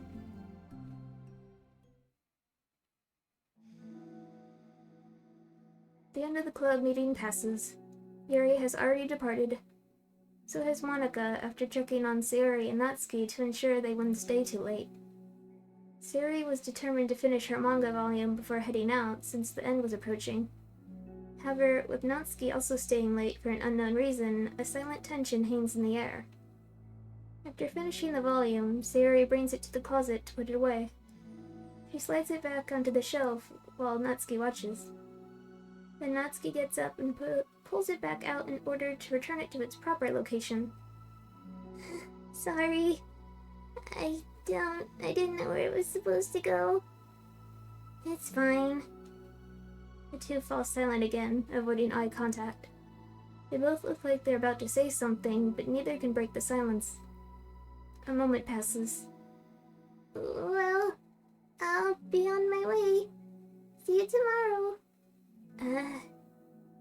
Sayori turns away to hide her pained expression, then walks away from the closet. If there was any proof Natsuki no longer wanted to be friends, this was it. Defeated, Sayori carries herself out of the club room. Once in the hallway, Sayori takes a deep breath and hits her palms against her cheeks to clear her head a little. Suddenly, Natsuki's stammering voice calls from behind. Natsuki? Startled, Sayori turns back around to face Natsuki. Natsuki fidgets and anxiously continues with a shaking voice. I have a lot of things to say. Me too. But you go first. Natsuki bites her lip and can't stay still. Well, first of all... She cuts herself short, struggling to continue. Trying to force the words out, she stamps her foot and hops up and down a little. Huh? I'm sorry for the thing I did at lunch, and I'm sorry for just being kind of mean lately. It's really hard for me to I mean, I'm not good with things that make me uncomfortable. Especially when it comes to feelings and stuff. So... Face burning, Natsuki clams up again. Instead of continuing, she simply holds up a sheet of paper for Sayori to take. The best place in the world. I love my bedroom. It's full of bright colors and soft things. The sunlight shines in and makes everything sparkle. It's the best place in the world. It has all my treasures, all my books, my collections, my memories. All my dreams were born in this room. It's the best place in the world. It has all my secrets, all my failures, my fears, my feelings. Sometimes it feels so fragile that the door will break at the slightest touch. But it's still the best place in the world. But when someone knocks, I get scared. I brace my arms against the loose hinges. Please don't break. Don't come in. I'm not ready. It's my best place in the world. The knocking won't stop. I block the door with furniture. An eye peeks through the keyhole and I panic. I'm trapped in the best place in the world. I'm not ready to share my favorite place. I need to clean my secrets and make my bed to hide my nightmares. I need to touch them and put them away, to see them again. I have so much to do and I'm scared. I'm not ready. But it's still my favorite place. I still want to share it. However long it takes, if you wait patiently, I'll eventually open the door, and I'll show you the best place in the world. It's a poem. But I thought... Well, I sucked it up so that I could work things out with you. So, just be happy about it, please? Sayori smiles deeply from the bottom of her heart. I'm happier than I could express. It feels so awful, but I'm so happy that you would do this for me. I actually realized before the club meeting today that I made a mistake. I got so caught up in the chance to get closer to you that I forgot to think about what you wanted. And that we probably have different ways we like to make friends. About, the friendship stuff? I mean, it's okay. I understand, so you don't have to force yourself to talk about it. Your poem did a good job. So don't force yourself if you're not ready yet, okay? Natsuki nods. You don't have to feel like you did anything wrong. It was my fault, and I'm sorry. I wasn't mad at you today or anything like that. I actually felt really guilty and wanted to give you space. I was thinking it's silly that I just approach you all the time and that I should just let you approach me when you want to. Just whatever makes you comfortable. I'll respect that from now on. Friendships should always start with those things. With the right balance. Natsuki nods again. Oh, one thing about that. Well, I don't want to have to approach you all the time either. I just want it to be balanced, like you said. Sayori nods. I understand. We'll make sure of that together then. Well, anyway... Now that the two of them have found common ground, Natsuki finds it easier to speak more freely again. I'm not gonna be, sharing my poems all the time now or anything like that, but I guess it wouldn't hurt to do it once in a while. Only the best ones. So you better like them, because otherwise I might change my mind. I like anything you do, Natsuki. I was just saying. More importantly, I have to tell you about my new boyfriend. Huh? Oh, from the manga. Well, wait, I need to guess who it is. You definitely won't be able to guess. The two walk down the hallway together. Oh my god, we have so much to talk about. Darn, I should have told you to save the last 2 chapters so I could see your reaction to the big reveal. You wanted to enjoy it with me. That's so cute. Oh, shush.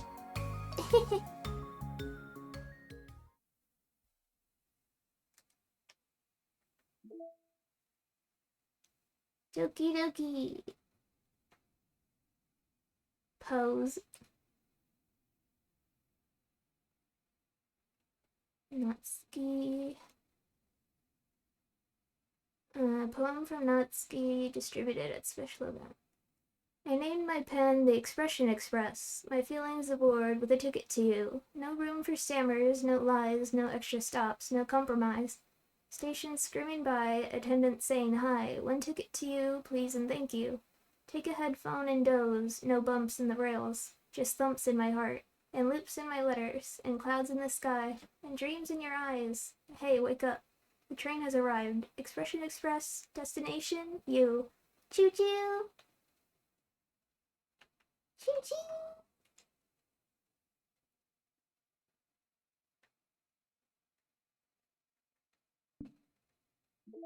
Next, Yuri and Monica.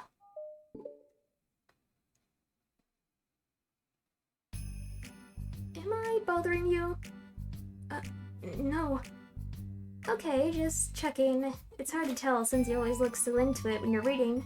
It makes me scared to interrupt. Well, it's within my expectations to be interrupted when I read here. It's mainly when I'm by myself that I don't like it. That makes sense. I guess if you're here in the first place, then you're more ready to socialize, even if it takes a little bit of prodding. It's not so bad to be social if I let others do the work, so it can be healthy to put myself in a social environment every now and then. It's mostly difficult when I don't know anyone, or there are too many people, or everyone's being too silly for me to keep up with. Yuri glances across the room at Sayuri and Natsuki. Sayuri has her head cocked back and her mouth open, trying to catch pieces of a cookie that Natsuki's lobbing into the air, but the pieces keep bouncing off her face and hitting the floor. Maybe I should say something. No need. They just ran out of cookie. What a waste. We've really become good friends, haven't they? I'm happy. Sayuri seems particularly good at making that happen. But the two of them are both on the energetic side, so I suppose it works out well. Yeah, come to think of it, you and I haven't had many chances to talk one-on-one, have we? Though that may be partially my fault, since I'm supposed to be the one engaging club members. Not at all. I've probably formed a habit of drawing minimal attention to myself. The responsibility is equally on me, at least to display some openness to engage. Well, what about during times like lunch? Do you meet up with friends? I just read. Oh. But I like it that way. It feels nice to be carried off again after a morning of classes. Huh. Do you already read fantasy? Oh, not always. I suppose it's all I've read recently, but only because I'm in the middle of this series. There's still 2 more books after this one. I guess those long books suit you well, since you spend so much time reading. Well, fantasy may be my favorite, but after that, I'm more or less indiscriminate to genres. I'll read anything with depth and maturity. Oh yeah? Even like romance? Well, there are a lot of books that have elements of romance in them. Oh come on, Yuri, you know what I mean. Monica lowers her voice. It's a guilty pleasure of mine, so I won't tell anyone if you do too. Maybe more when I was in middle school. I mean, I was really lonely and people were mean to me a lot. So it kind of felt like... please don't make me think about the past. Sorry, I just got super curious. You know, we should totally pick out a romance novel to read. That would be so much fun. Absolutely not. Really? Even if it was just between us? Try asking someone who has no shame, like Natsuki. Ouch. Sorry, I swear I didn't mean that. Well, I guess it was my fault of pressing you. For pressing you, I've liked that for things in my past, too. You know, things I feel so embarrassed too embarrassed to experience. There's nothing wrong with growing out of things. It happens to everyone. For instance, Natsuki's interest in manga reminds me quite a bit of how intense I used to be about my own interests. It makes me think that she'll likely grow out of it too. Hey, were you talking about me? No, we were just talking about how our interests have changed over the years. When did you get into manga, Natsuki? Huh? Like a couple years ago, I guess? I was already sort of into it before that, but I wasn't really going hard until then. Oh yeah? What was it that inspired you to get more into it? I don't know. I guess, let me think. It was after I discovered a series that I really liked. Yeah, I was just, like, really fed up with a lot of things, and I got super into this one series that I really related to. I guess I had an edgy phase where I just hated everyone around me and wanted to be by myself. Hey, kind of like Yuri. Monica. Sorry. That's completely wrong, so... It's still cool that you both really found your thing. They're almost like opposites, but it sounds like they helped you a lot through hard times. You know it. Wow, what the heck? Is that book even bigger than the last one you were reading? It's technically slightly longer, but not by very much. How high do you think it would go if you stacked up the whole series? Natsuki estimates by holding her hand high above her head, sizing up an imaginary stack. I should get one of those mangas that's like 50 volumes long so that I can say I've read more than you. Rainbow, should I let you in?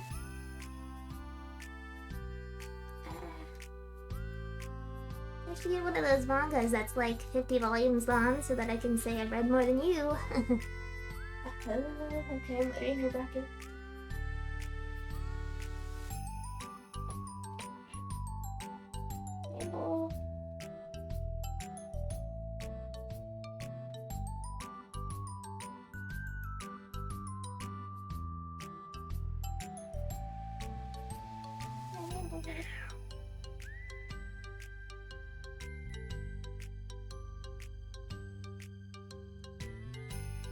Rainbow. Not that I have the money for that. Please, that would hardly count when your books only have a few words per page. I know, I was just joking. I could never actually read books like yours. It's too boring for me. Yuri shoots a glance. Rainbow, please.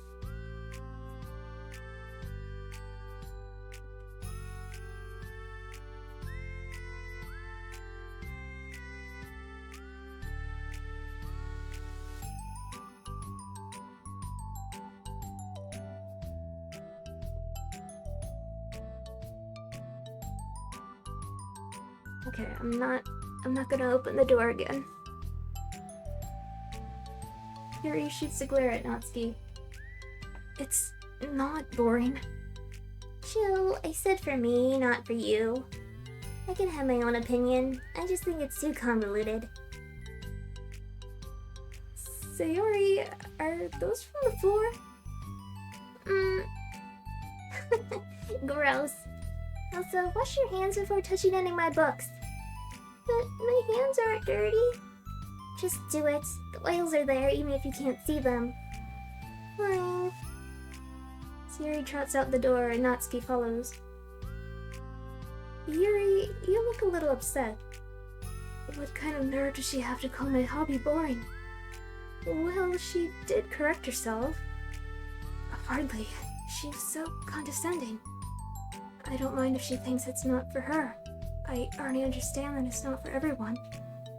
But she knows well how much these mean to me. So how about just leaving me alone instead of needlessly telling me the things you hate about it? I'm sorry, Yuri. You may be right. This won't be the last time people have strong feelings about what they like and don't like. Especially in a literature club, so I should figure out how to mediate discussions to keep them positive and constructive. For the record, I've always been impressed by the level of creativity in your books, and also your ability to get through them so quickly. Thank you. Okay, well, this is something that I'll have to think about and revisit. I'm sure I can help Natsuki find some common ground with you. Common ground isn't necessary, I just wish to be respected. That then. Either way, I'll do my best. I'm skeptical when it comes to Natsuki.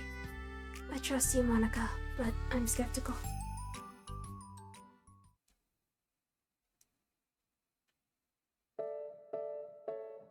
Okay, everyone. We have a special club meeting today. As you know, the Literature Club is a place where we get to share things that we're all really passionate about. But that also means we should be mindful of how we respond to each other's feelings. I think we have a chance to turn our differences into positive energy for each other. Aren't you being a little dramatic about this?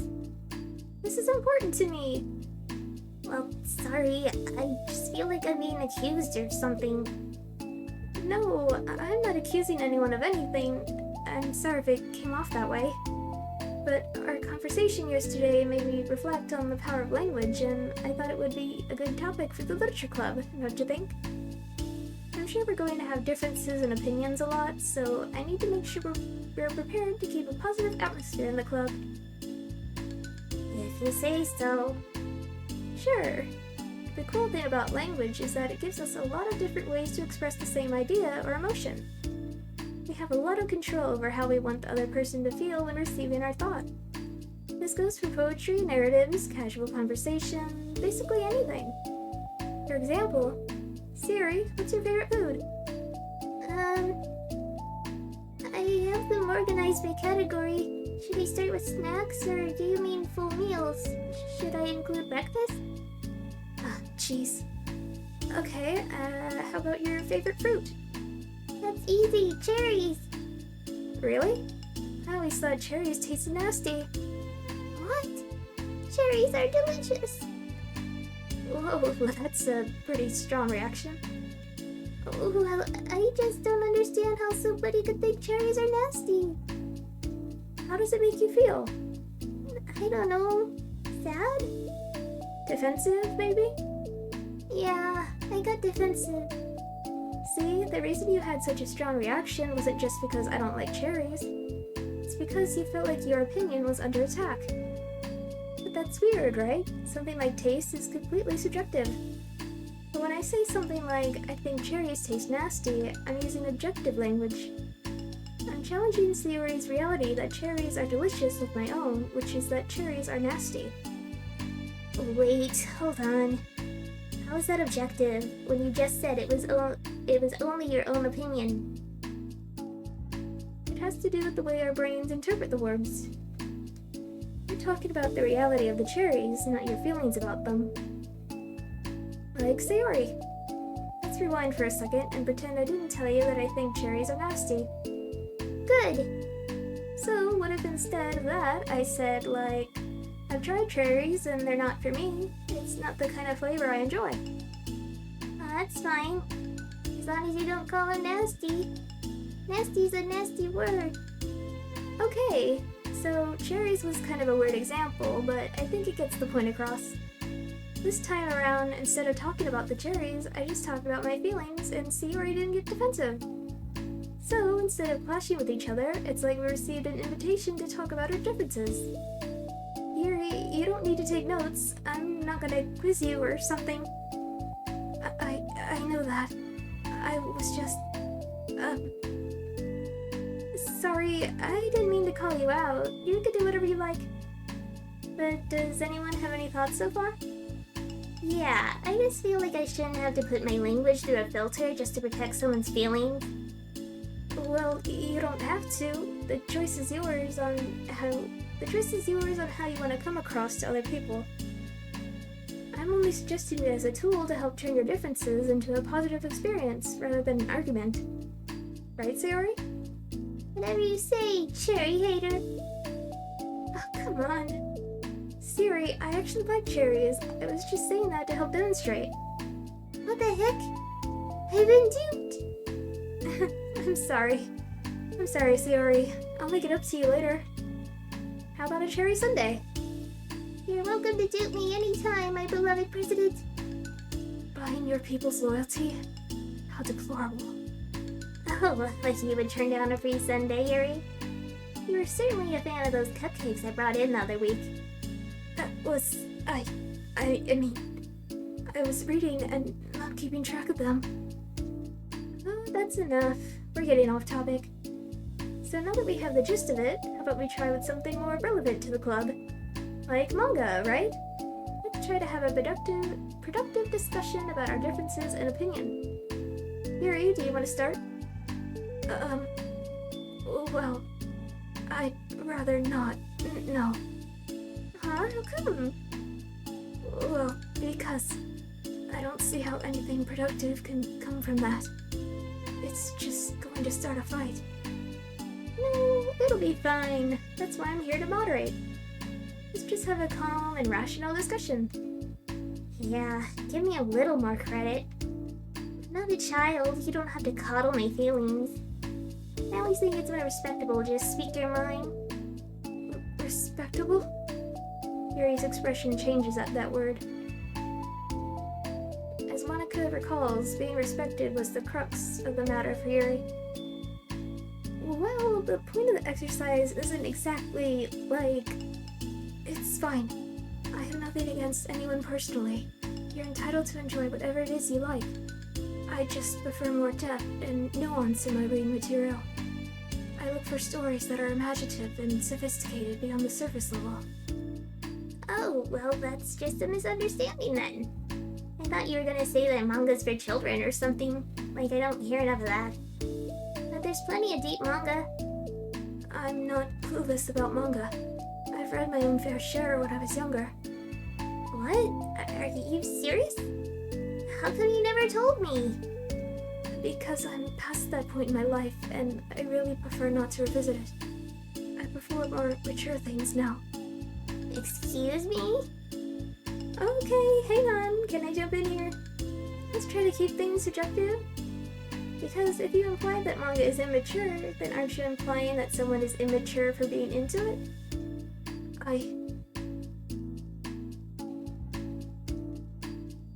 Well, maybe it's immature to judge people for having different tastes than you. Natsuki? Nobody's immature. I've read Natsuki's manga and Yuri's fantasy, and I love them both in their own way. Okay. It's great that you like it, but I still find it boring. Boring isn't subjective. Okay, it bores me. That's subjective. But, I mean, the thing about... This is ridiculous. Do you see why I didn't want to participate in this? I knew it was just going to make people upset. I'm not upset. Like I said, I don't care what other people think. But I always got the impression that you secretly looked down upon me, so I'm glad my suspicions were confirmed. That's not true at all. You're making assumptions. You can't blame me for getting defensive when nobody ever has the least bit of respect for the things that I'm into. The only thing I look down upon is when people make fun of me for just being myself and trying to mind my own business. What? Have you looked in a mirror? Tell me again about respect after calling all my interests immature. You can't...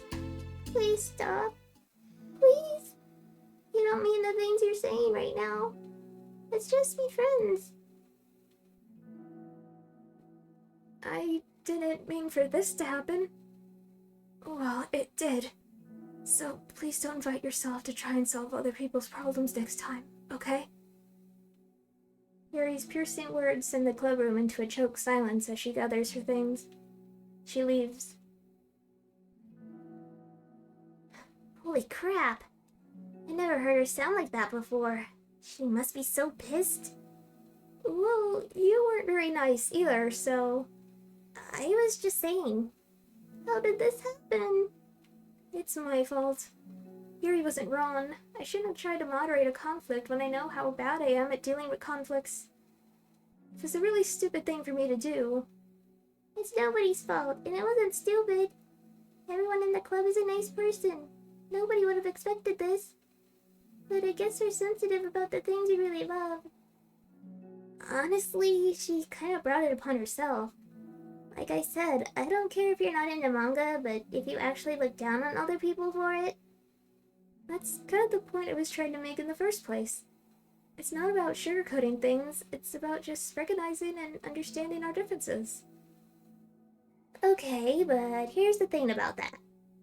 Yuri actually looks down on me. It has nothing to do with her word choice or anything like that. So I see what you're trying to do, but I really think the problem here is her, not just the way we talk to each other, right? She's also very tall, and she literally does look down on me, and I have to look up to her. But I don't respect her. I mean... Yuri isn't like that. She's a lot sweeter than you're giving her credit for. I'm sure she'll be reflecting on this. I actually think everyone should. It'll be fine. I'll figure something out. Wow, I'm just like saying that instinctively.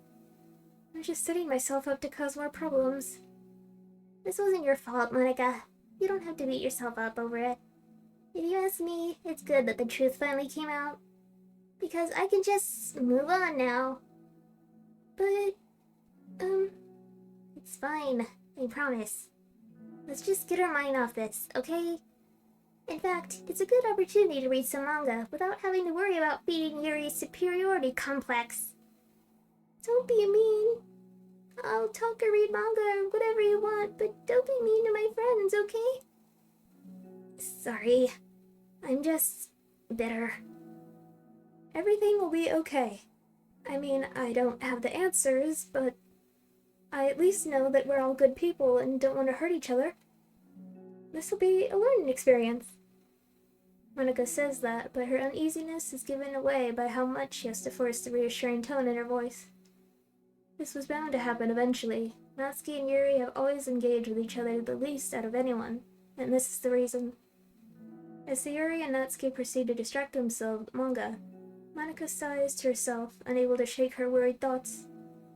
Would the club really have to just come to terms with the fact that some members will be incompatible with each other? Monica desperately doesn't want to admit that, and she knows Sayori doesn't either. But for once, a solution doesn't seem to be in sight.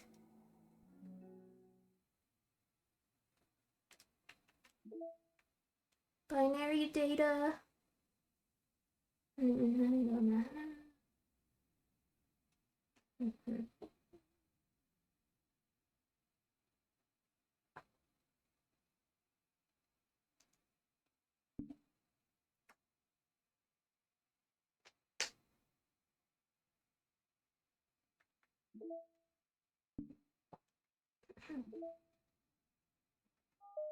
We're almost to the nursery! A new day arrives. Sayori arrives at the clubroom earlier than usual, that is, not late. As she enters, it appears to be empty still. So, she sits down at a desk and pulls out a sheet of paper, primed to jot down her thoughts. Sayori has made a habit of scribbling her thoughts and feelings onto paper whenever possible, as it tends to serve as her best inspiration for poetry. My heart feels vacant because the ship sailed away. Yo. Natsuki? Natsuki pokes her head out from behind the closet door. Sorry, didn't mean to scare ya. But it would have been a lot more awkward if I didn't say anything. I doubt you would want me listening in on your poetry thing. Yeah, thanks for realizing that. Should I let you finish that up then? Oh no, it wasn't. I mean, I just do it whenever it's convenient. You're not interrupting. Where's Monica, by the way? Oh, she's out in the hallway. Huh? Why? Well, just in case she runs into here. Sometimes Yuri's too nervous to go into the club room by herself, so Oh, jeez. Does Yuri really let things bother her for that long? She can't control her feelings. For some people, it's really hard to cope when you got a bad thought in your head.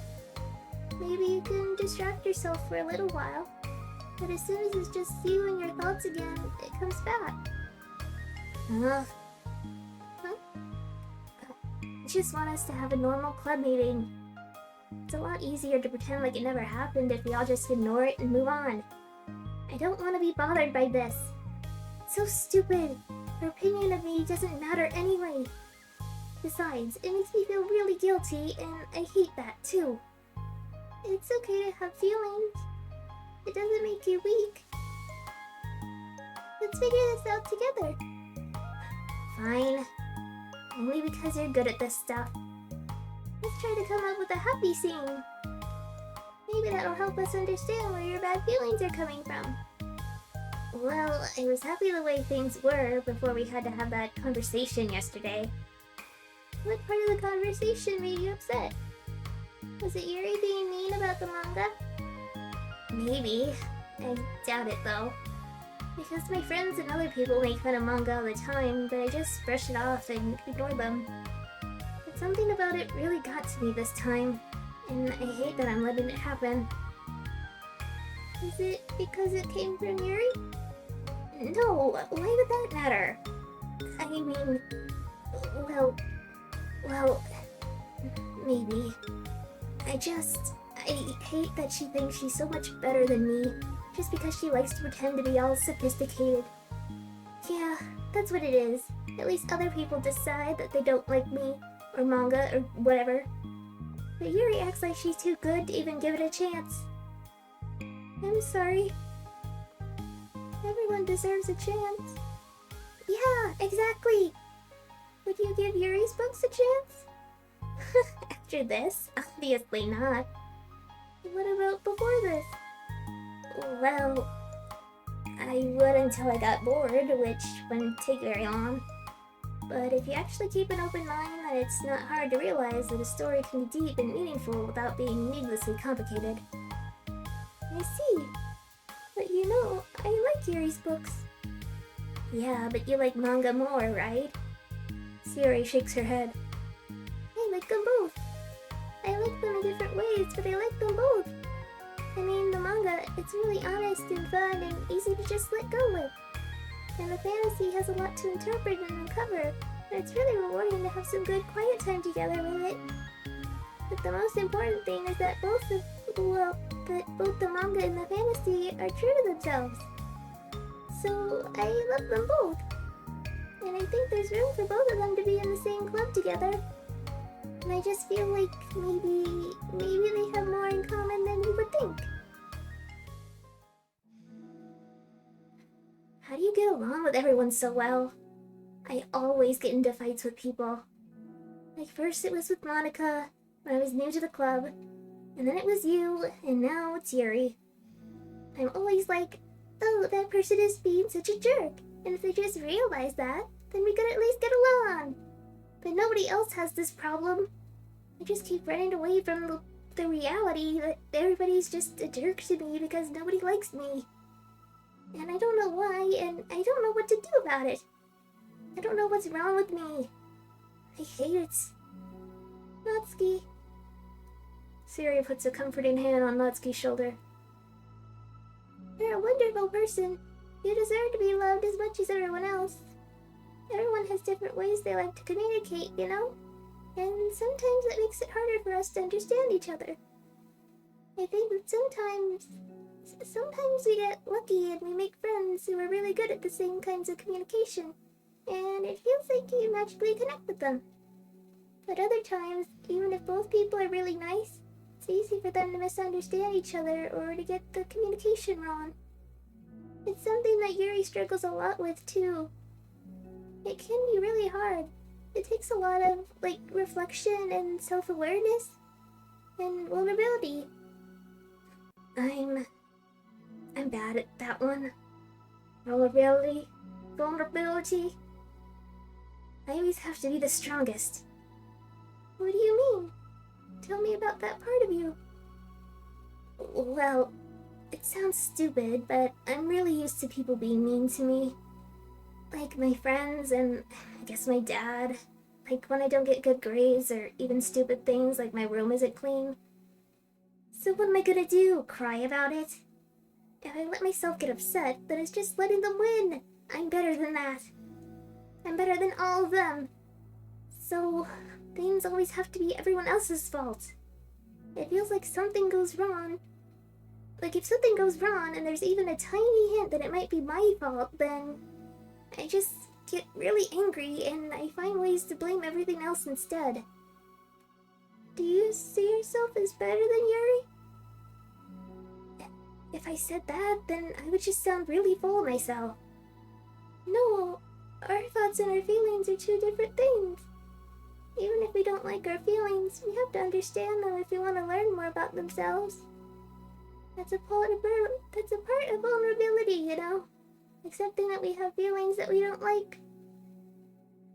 I hate that. My feelings make me a bad person. Because my feelings just want to tell me that I'm so much better than her.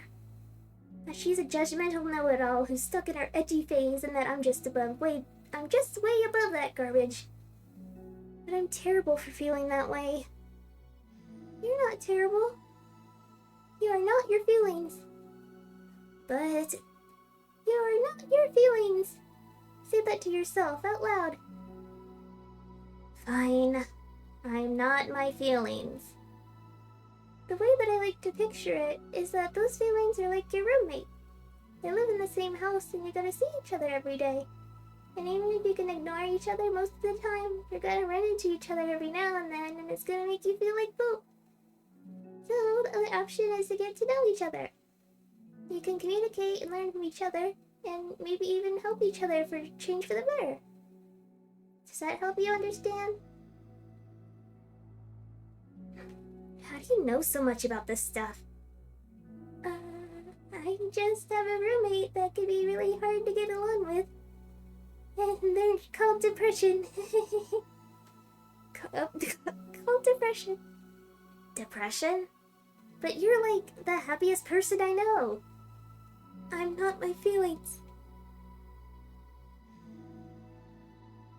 I want to be a good person like you. Aw, you little sweetheart. We're all good people. You and Yuri and Monica. And I think Yuri will eventually learn that about you. Natsuki remained silent, feeling a little overwhelmed.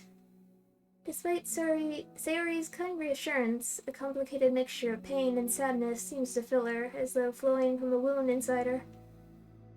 Was it a result of her vulnerability? No, it wasn't as though she was inflicted a wound upon becoming vulnerable. It was as though she began to rediscover an old wound, one that cannot simply be bandaged and left alone any longer.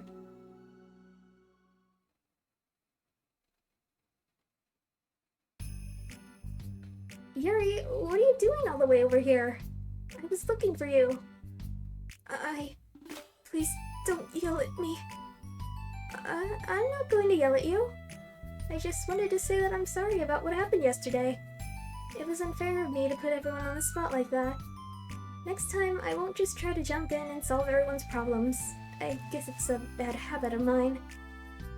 You're not mad at me? I thought you were the one mad at me. I was so awful yesterday. Yuri curls up, recalling the details of the argument. I can't even have a normal conversation without saying something wrong and making everyone upset. Hold on, that's not what happened at all. Let's talk about this, okay? Yuri pauses for a second, then manages a nod. Monica takes a seat next to her on the staircase. I'm having a lot of negative thought patterns, and I can't get away from them. What kinds of negative thought patterns? Like, everyone hates me. Especially Natsuki. Aw, that's terrible. I don't think Natsuki hates you. How do you know? Well, because... Monica thinks back to the time that she herself found herself in an altercation with Natsuki. and how a display of maturity from Monica was enough for Natsuki to reevaluate her own feelings as well. I think Natsuki is just naturally defensive. I think she acts mean when she feels the need to protect herself. But you know, she's really not a bad person. In fact, I think she can be really thoughtful and considerate. She just, well, I guess the way it works is that she wants to receive some degree of kindness first before she feels comfortable returning it. Oh, but that means the burden's on me. And I don't know how to say things that make people like me. Every time I open my mouth, I just... Yuri shakes her head at herself and tugs on her hair. It's okay, Yuri. You don't need to beat yourself up. I think anyone would like you if they had a chance to get to know you. Well, unfortunately, the opposite is true. That's why I'm not talkative anymore in the first place. Because everyone used to think I was weird and talk about me behind my back. It's just what happens when I draw attention to myself. Natsuki even said she found it more respectable when people speak their mind. So I did, and then she hated me anyway. It was enough to confirm my fears. But Sayori and I like you, and we've gotten to know you a lot by now, right? Yuri doesn't seem to have a response. Hey, what do you think of Natsuki? I don't think about her. I'm not in love with her. That's not what I meant, really. I was just wondering if you had an opinion of her. I do. What is it? Natsuki seems to bring out the worst in me, and I feel really ashamed of it. I like to think of myself as a fairly sophisticated person. So for someone to just treat me like I'm inferior, despite my tastes, it's just the worst kind of insult coming from someone like her. And it makes me think bad things about her. But everyone else seems to like her, so the only explanation is that it's me who's doing something wrong again. And my feelings about her are wrong. And I'm wrong to get upset over something so childish and inconsequential. No, Yuri. Feelings are never wrong. Well, they're not right. That's the thing. Feelings are never right or wrong, you know? They're just a state of being that we don't always have control over. But that doesn't mean they have to control us. I feel like that's something I learned about when I first started the club. We can hate ourselves for feeling a certain way about things.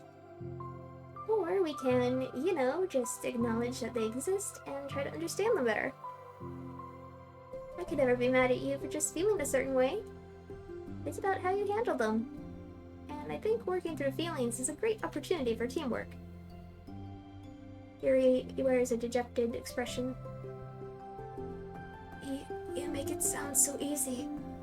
You're so mature. And so good with people. I feel like such a child in comparison. Yuri, I'm far from perfect. But these are learned skills. They didn't come naturally to me either.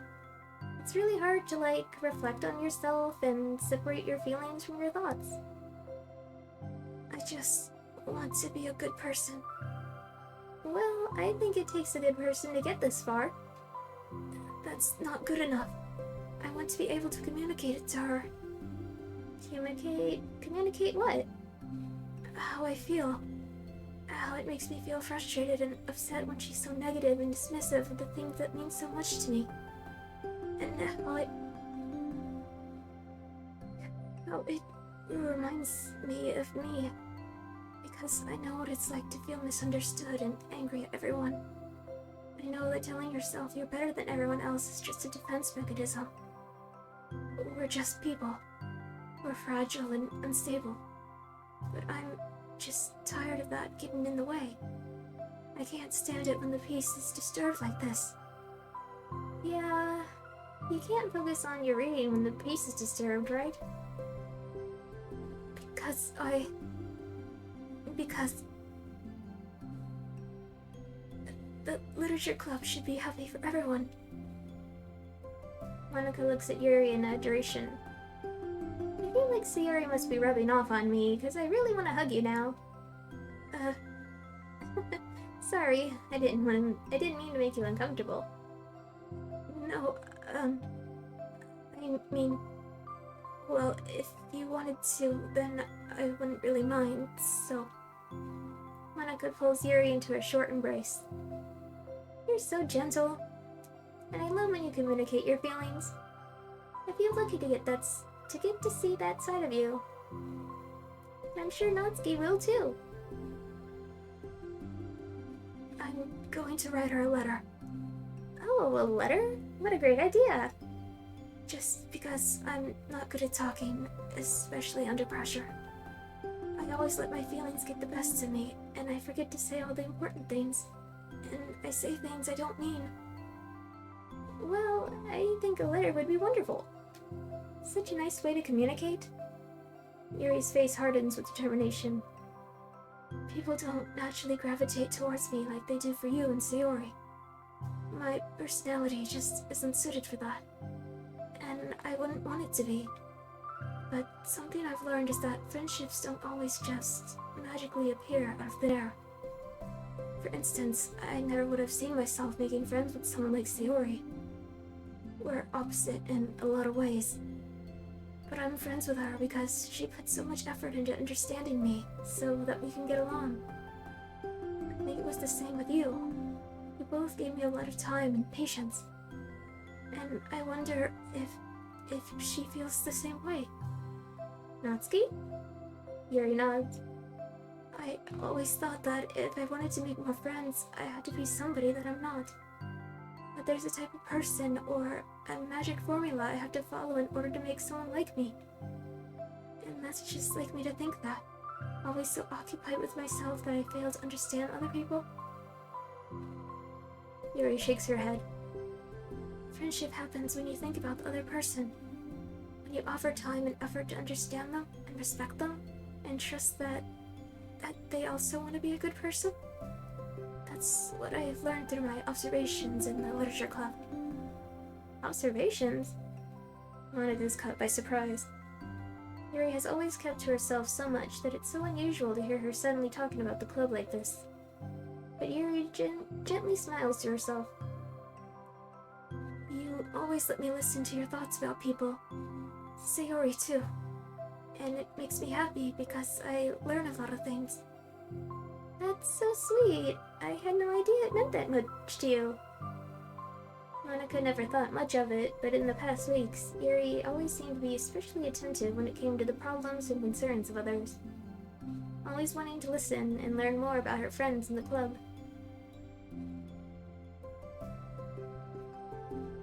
It's true, Sayori and Monika are naturally more comfortable with other people and can more easily work through situations of conflict. But that doesn't make them better people. Everyone has strengths and weaknesses and the capacity to improve. And the first step towards improving oneself is reflection and self-awareness. It's something that Yuri never gave herself enough credit for, but that Monika can recognize as an incredible trait. And with that, her confidence in the club is restored. A very shy girl with long, pretty hair is wandering the bustling lunchtime halls, her fists pressed into her collarbone. When she finds the literature club president's classroom, she stands at the door, glancing all around her before peering inside. Monika's sitting and chatting with a group of unknown friends. Yeah, as expected, this was a bad idea after all. Suddenly, Monika glances towards the door, making the girl panic and duck out of sight. Before she can regain composure and decide for sure to leave, the classroom door gently opens. Yuri, what a surprise to see you during lunch! Yuri squeaks a response. Please help me. What? Is everything okay? Yuri shakes her head. I don't know how to write letters. Thank goodness, I thought there was some kind of emergency. Monika briefly glances over her shoulder at her other friends. Do you want some help? We can go find an empty classroom or something? Is that okay? I feel bad taking you away from your friends. It's totally fine, I promise. We weren't really doing anything. One sec. Monica trots back into her classroom, says something like, I gotta go, to her friends, then grabs a pen off her desk before returning to Yuri. Okay, let's find somewhere quiet. Yuri nods and follows Monica as the two of them set off. How are you today? Huh? Me? Well, yes. Oh gosh, sorry, I was just caught off guard. I'm doing well today, just tired. I never seem to get enough sleep during the week. How come? Oh, I don't know. I think I'm just easily distracted. I get really sucked into things and start neglecting the time.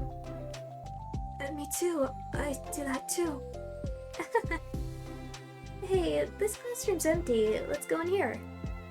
After peering inside, Monica opens a classroom door and the two of them enter. Yuri's moment of relaxation ends. She watches as Monica pulls two chairs up to the same desk, then obeys as Monica beckons her to take a seat. She stares down at the empty desk. You nervous? I don't want to do this. We don't have to. We can come up with something else. Yuri shakes her head. It's my chance to do something good. I need to take initiative. Gosh, you must be really determined. I know how hard it is to step out of your comfort zone. I'll be sure to encourage you. Yuri pushes through her anxiety and grabs a handful of lined paper from her notebook. Then she picks up her pen. Hey, you're left-handed. That's neat. Yeah. Now I don't have to worry about bumping your arm. Monica playfully rubs her shoulder against Yuri's. Sorry, I'm just being silly, I guess. Anyway, how about we start by listing the different things you want to say to her? Yuri thinks. I feel embarrassed all of a sudden. It's okay. How about some of the things you said to me yesterday? But... never mind. I guess I'll try. Yuri thinks for a moment longer, her tension evident. Then she writes the word reflection. This is about my reflection on our behavior. The key question is why we act like this towards each other, but have been able to separate... The key question is why we act like this towards each other, but have always been... Oh my god. The key question is why we act like this towards each other, but have been able to separately be friends with Sayori and Monica. That's me? Yes, it is. So... Yuri thinks. I've been able to befriend the two of you because you've taken the time to understand my needs and respect my interests. Same goes for Natsuki, too. We started off as pretty hostile to each other because I was so worried about getting what I wanted, but she just wanted to be respected more than anything else. Once I stopped making it all about me, she was able to do the same. I want to do that, too. So, what kinds of things do you want to do for her? I want to do the same things for her that I like to receive. I like it when people respond positively to the things I talk about, and not just brush me off. I like it when my feelings are taken seriously. And I like when you and Sayori trust that I want to be a good person, even when I'm not doing a good job of it. Let's write those things down. Okay. Yuri writes some things down. I think the most important thing to remember here is that Natsuki's feeling vulnerable, so we should make sure that the letter puts her first. It's hard when you're feeling hurt, but it never hurts to... It never helps to just tell someone all the things that they're doing wrong. I think first you have to make sure that they know you're ready to respect them and listen to them, and admit the things that you feel you could do better. Then finally, you ask what you would like in return. How does that sound for the structure? It could be 3 paragraphs, one for each of those points. I'd like that. My thoughts were so disorganized, I had no idea how to come up with any kind of structure. You're so amazing at these things. Oh, stop. You've done so much more than I have, you know? You spent so much time reflecting and being open-minded. That's the hardest thing for anyone to do. All I'm doing is helping you put it on a piece of paper. So I think you're the amazing one. Monica gives Yuri's hand a quick squeeze. But as she lets go, she's caught by surprise when Yuri curls her fingers to hook Monica's hand in place. For a while, they sit like that in silence, save for the occasional scratching of Yuri's pen against the paper. Yesterday, you told me something that I'm thinking about a lot. What was that? The thing about how feelings aren't right or wrong, and that they're just a state of being we need to come to terms with. It made me think about how a person's behavior isn't always just how they decide to be. It's also made up of their past experiences and their insecurities. I think that helps me see other people as actual people, rather than as insignificant side characters who are out to get me somehow. Is that how you felt about Natsuki? Yuri nods. But in reality, everyone is always trying their best, and everyone wants to be happy. Monica peers over at Yuri's paper, but to her surprise, Yuri pulls it in closer, partially covering it with her arm. I have to be able to read it to help out, you know. It's okay. My thoughts are a lot more organized now after being able to talk to you about it. Now that I'm actually putting it on paper, I realize I'd really prefer others not to read it. Yuri laughs softly to herself, a rare expression. I'm kind of glad to hear that, actually. I somehow keep finding ways to butt into this whole thing. I've done enough damage.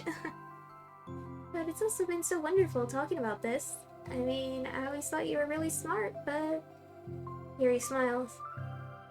I will always be terrible at these things. People are just so incomprehensible to me. I'll never get the hang of being one. But listening to you so much has really helped me make sense of some things.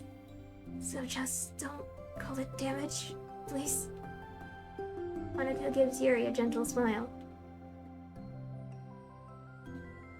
I can't believe I came to this club looking for fantasy geeks, and all I got were real friends who value me. Is that a joke? Of course it is. I still can't tell with you. Sorry. No, I love it. Please never change. As you wish. Yuri glances at the clock. We're almost out of time. Will you be able to finish? Before the end of the day, probably. But I don't want to come to the club the same day that Natsuki reads it. I'm too shy. I can give it to her instead if you'd like. Yuri nods. As long as you promise not to read it. Of course, I promise. Thank you. Yuri exhales and the two stand up. I'll message you when it's ready. Monica nods. Good luck. I'm here if you need me. Yuri returns a nod and the two depart.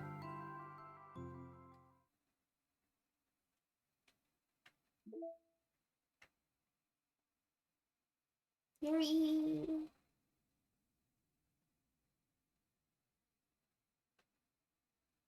Hey.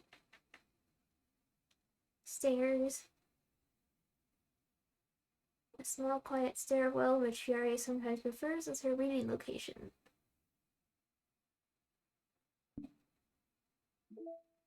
Okay. The time has come. My beloveds.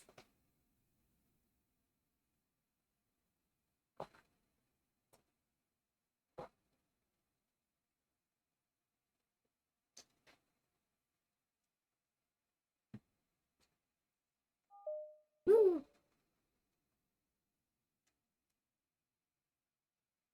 It's only been one day since Yuri's letter was delivered to Natsuki with Monika's help. Because Yuri chose not to attend the club meeting that day, she and Natsuki haven't faced each other since. Although it's only lunchtime, Yuri finds herself anxiously counting the hours until she'll need to face the outcome of her efforts, whether good or bad. And because the passing by of students was making her feel even more anxious, Yuri picked out the most secluded spot she could find to spend her lunch. Because this staircase is under maintenance, no student would have any reason for coming here. It's such a relaxing feeling to have a moment of solitude in the middle of a frantic school day. What are you doing here?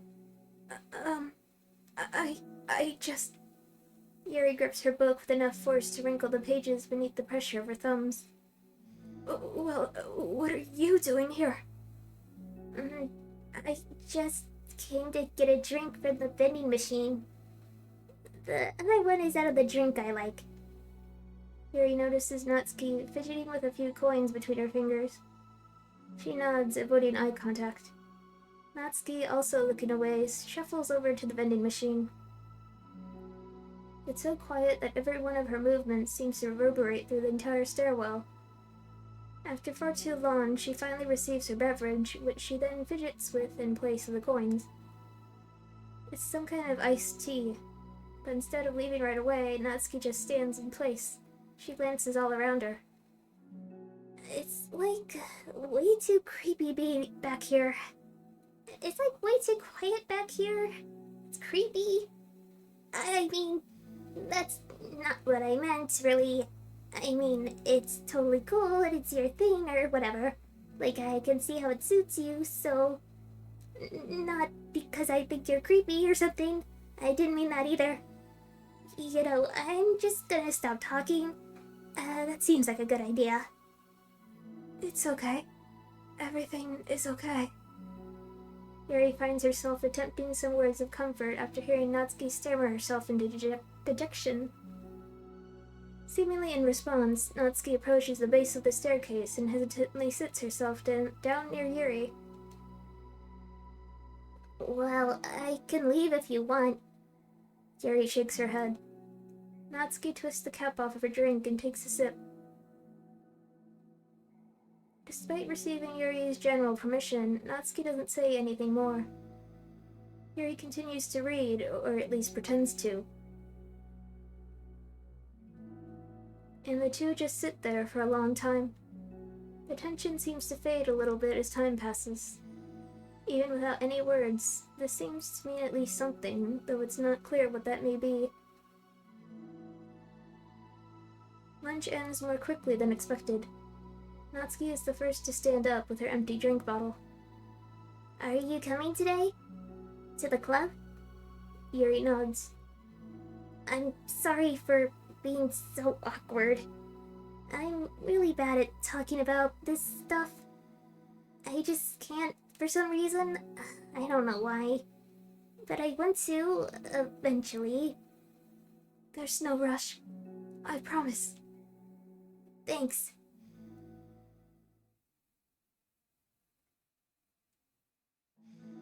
It's the next day.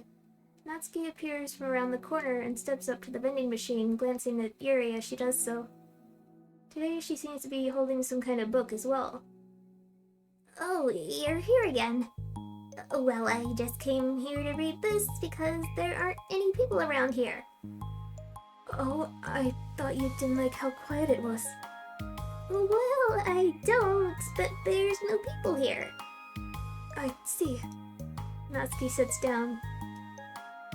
The mood feels much different today than it did yesterday. After yesterday's lunch and the club meeting that followed, Natsuki and Yuri are beginning to feel more relaxed around each other again. Although Yuri's letter is still lingering in the back of Natsuki's mind, she continues to detour around it. But it's okay that I'm here? Yeah, I don't care. I mostly just don't feel like dealing with the crap I get from my friends about it. Especially since, like, they all just assumed I stopped reading manga after I joined the literature club. Not that I'm trying to hide it from them exactly, but I just don't want it to come up again now after I waited so long for this new volume to come out. Literally months at this point. You don't have other friends who are into manga? Not unless online friends count. And Sayori, but that's different because she's not exactly into it, she just likes it, you know what I mean? Honestly, you're lucky that the books you're into at least just look like books, so you don't have to feel like everyone's constantly judging you by what you're reading. That would be so awful. Especially since I already hate attention so much. Well, it's a good thing I have thick skin, I guess. By the way, I would totally recommend finding some friends online if you haven't already, if you're like me and have no one to share your hobbies with. Oh, I have online friends. Since middle school, actually. I was especially desperate back then. It's somewhat embarrassing to reminisce about those days. Sometimes I feel like the me from a few years ago would have benefited from a good smack across the face. Whatever. We were all just stupid kids back then anyway. Some of the fanfics I wrote... Thank God I used a pseudonym. But I liked it at the time. I got a lot of fulfillment out of it. And plus, I can look back and say with confidence that I've become a better person since then.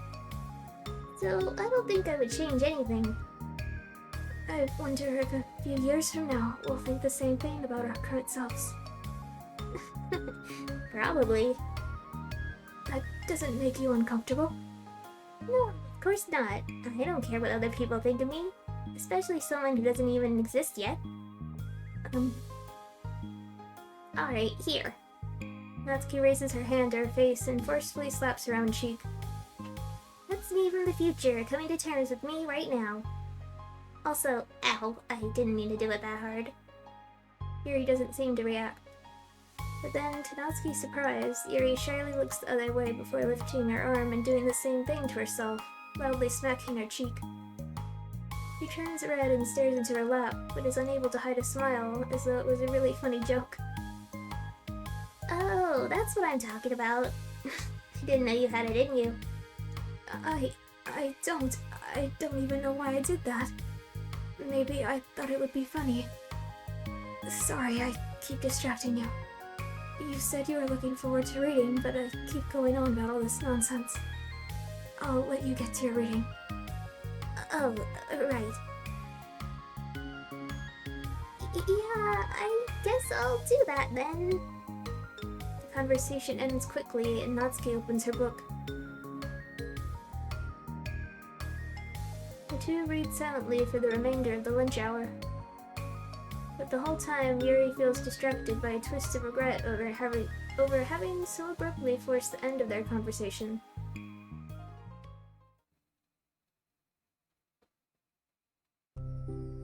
You're back. Yeah, I'm here to lay low again. Another day has passed. During lunchtime, Natsuki finds herself having wandered to the stairwell once more.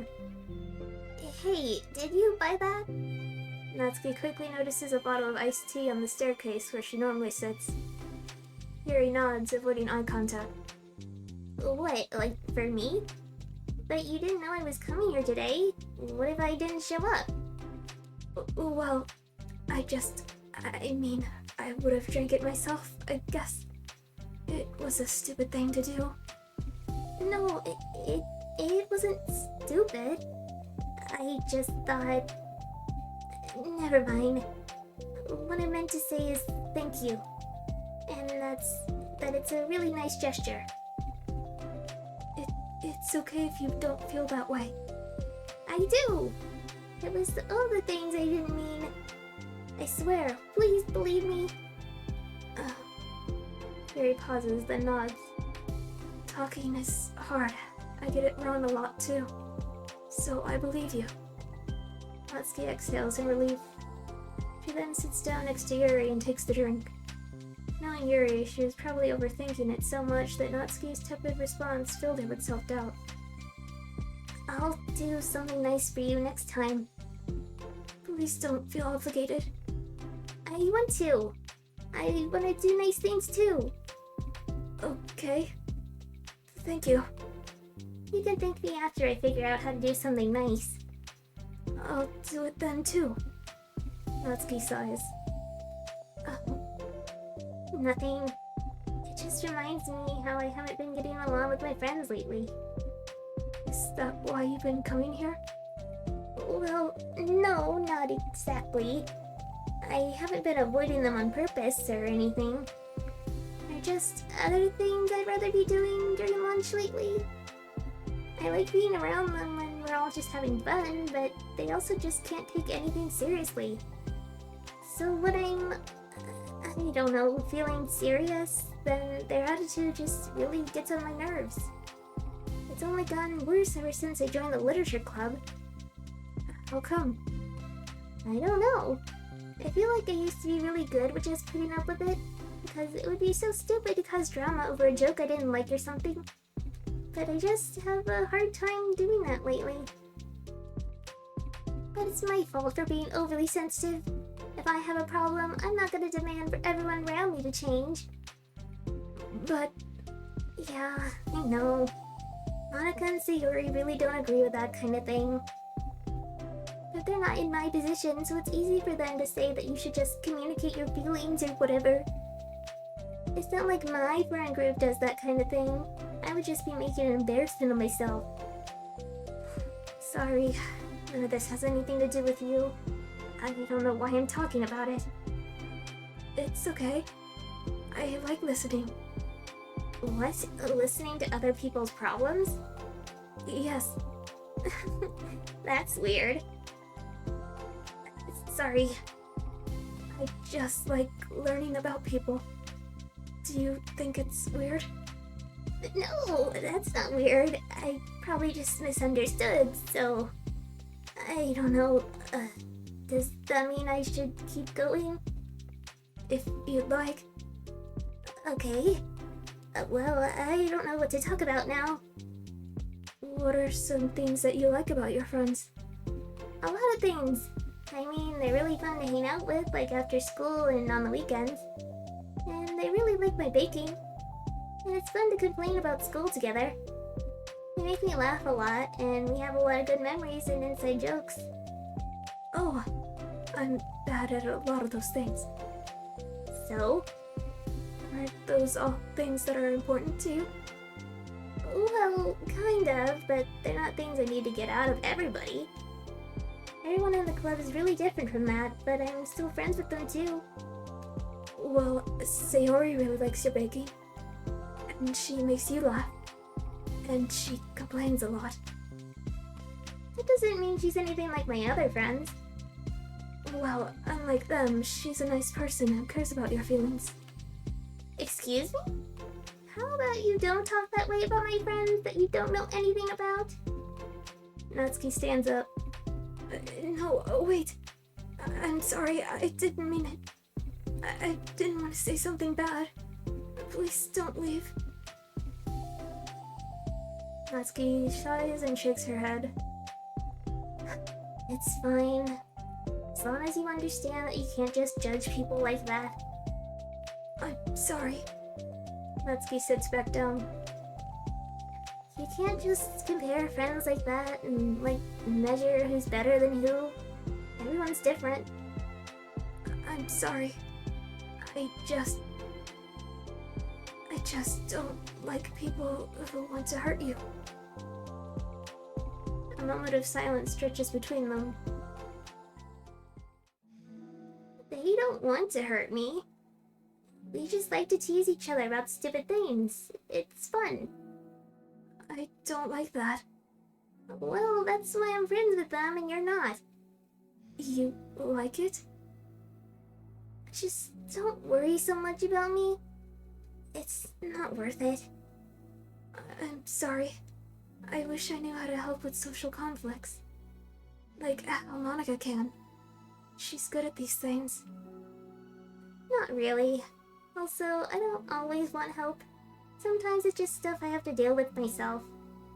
That's what Monica and Sayori never seem to understand. Sometimes all you do is look at them wrong and they're all like, "Ah, what's wrong? Is everything okay?" I just want to mind my own business sometimes and decide myself if I want to talk about things. The only ones who understands that is you. So you really shouldn't be so hard on yourself. You're not as bad as you think. Oh, you don't need to reassure me or anything. I mean that. Plus, it makes sense that someone who doesn't talk a lot would make a good listener. Thank you. You're also nice. It's really hard for me. It doesn't come naturally at all.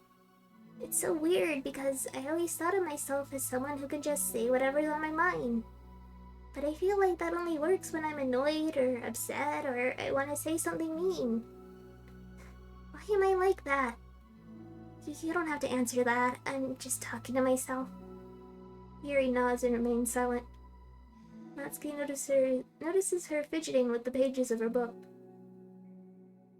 How come you like reading so much? Oh, well, a lot of reasons. But I just get sucked into it so easily. It's so immersive. Like, I want to be a part of it. I think there are a lot of things about people in real life that make me feel uncomfortable and frustrated. Especially when it comes to following social conventions and group interactions.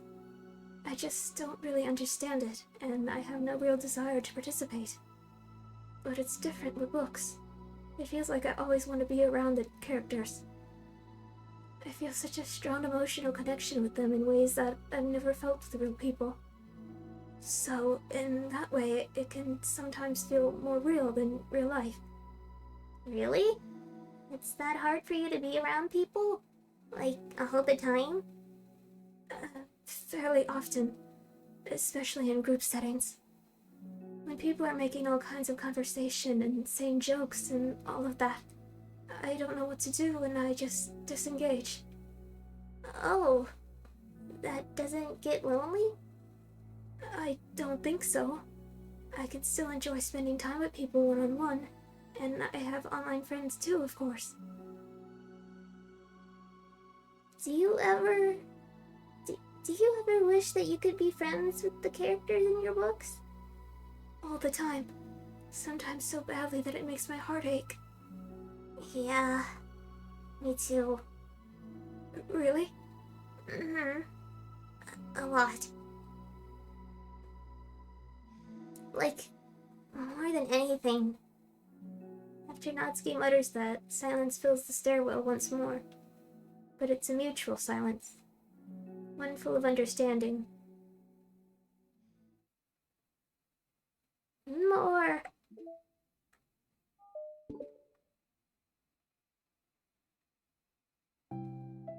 Hey! Oh, hello. I almost thought you weren't coming today. Yeah, well... Lunch is already more than halfway over. Natsuki had typically been meeting Yuri in the stairwell much earlier, since it had been a good way of dodging her friends when she didn't feel like seeing them. Today, she's holding a large plastic container in both hands. I ran into my friends, so I hung out with them for a while. Is that so? Yeah, I was in a good mood today, so I figured I should. I hadn't seen them in a while, which I had to come up with an excuse for, but I expected that.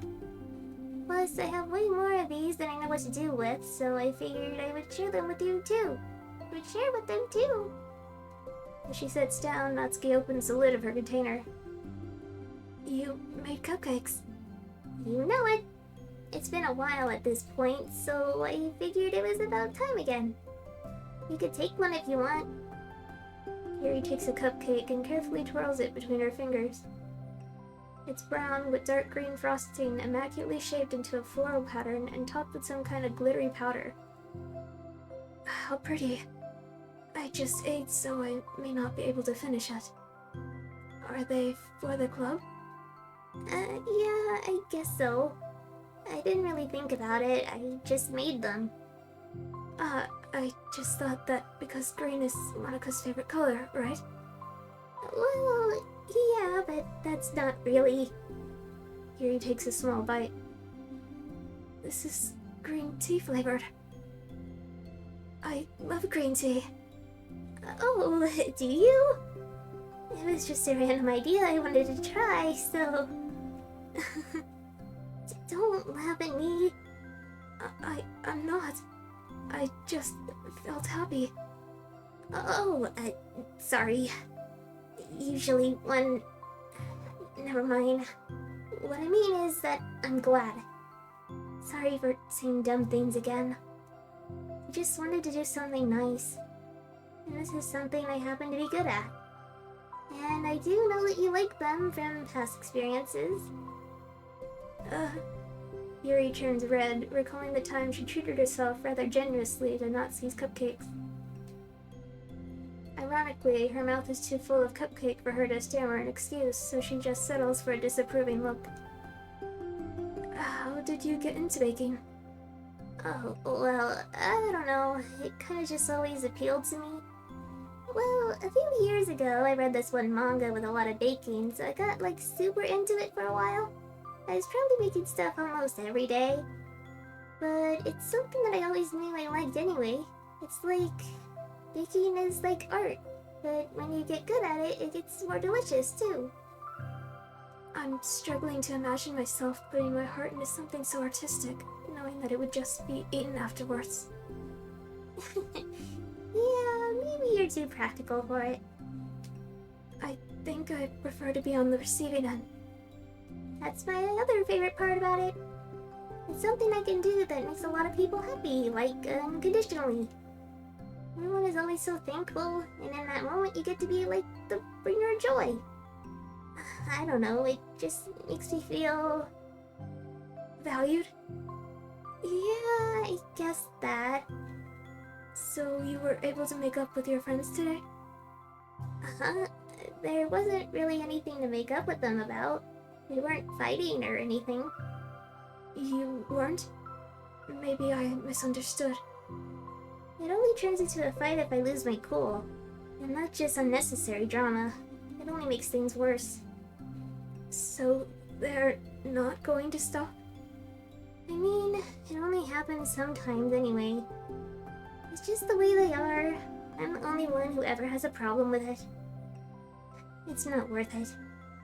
Especially since I have somewhere to go now when I don't feel like hanging out with them. Oh, I see. The cupcake's empty foil wrapper audibly crinkles as Yuri clenches a fist. I'm glad that this situation is resolved. I'm glad that the situation is resolved. And that you don't have to avoid them anymore. Yeah, me too. And I don't have to bother you during your alone time anymore. I'm sure you have a lot of reading to catch up on. Yeah. I know that cupcakes are basically nothing compared to all the stuff you've done for me. But it's the best I can do. So you can have the rest of them. Natsuki grabs the box and slides it over to Yuri's feet. Yuri stares at the box. Then she shakes her head and slides them back. You should save them for your other friends. But I made them for you. Natsuki's voice whines as she protests. I know, and I like them very much, exactly as you thought. You succeeded. But I know you care about making your other friends happy too. And if this is the way you know how to make that happen, then I'm not going to take it from you. No, they were for making you happy. You make me happy. You're worth more than cupcakes to some people. That's why they want to spend time with you. And be your friend. Without warning, tears pour from Natsuki's eyes. She pulls her knees to her chest and starts sobbing into her arms. Natsuki. I'm such a bad person. Yuri stammers, feeling panicked. I didn't mean to say something bad. Natsuki shakes her head and wipes her eyes. You didn't. I just... Natsuki tries to choke back her sobs, but struggles to speak through them. I just really hate myself sometimes. And it feels so wrong when you say these nice things to me. Like, I don't deserve it. I'm sorry. No, I am. I'm so difficult. And I can't think of even a single thing about myself that somebody would like.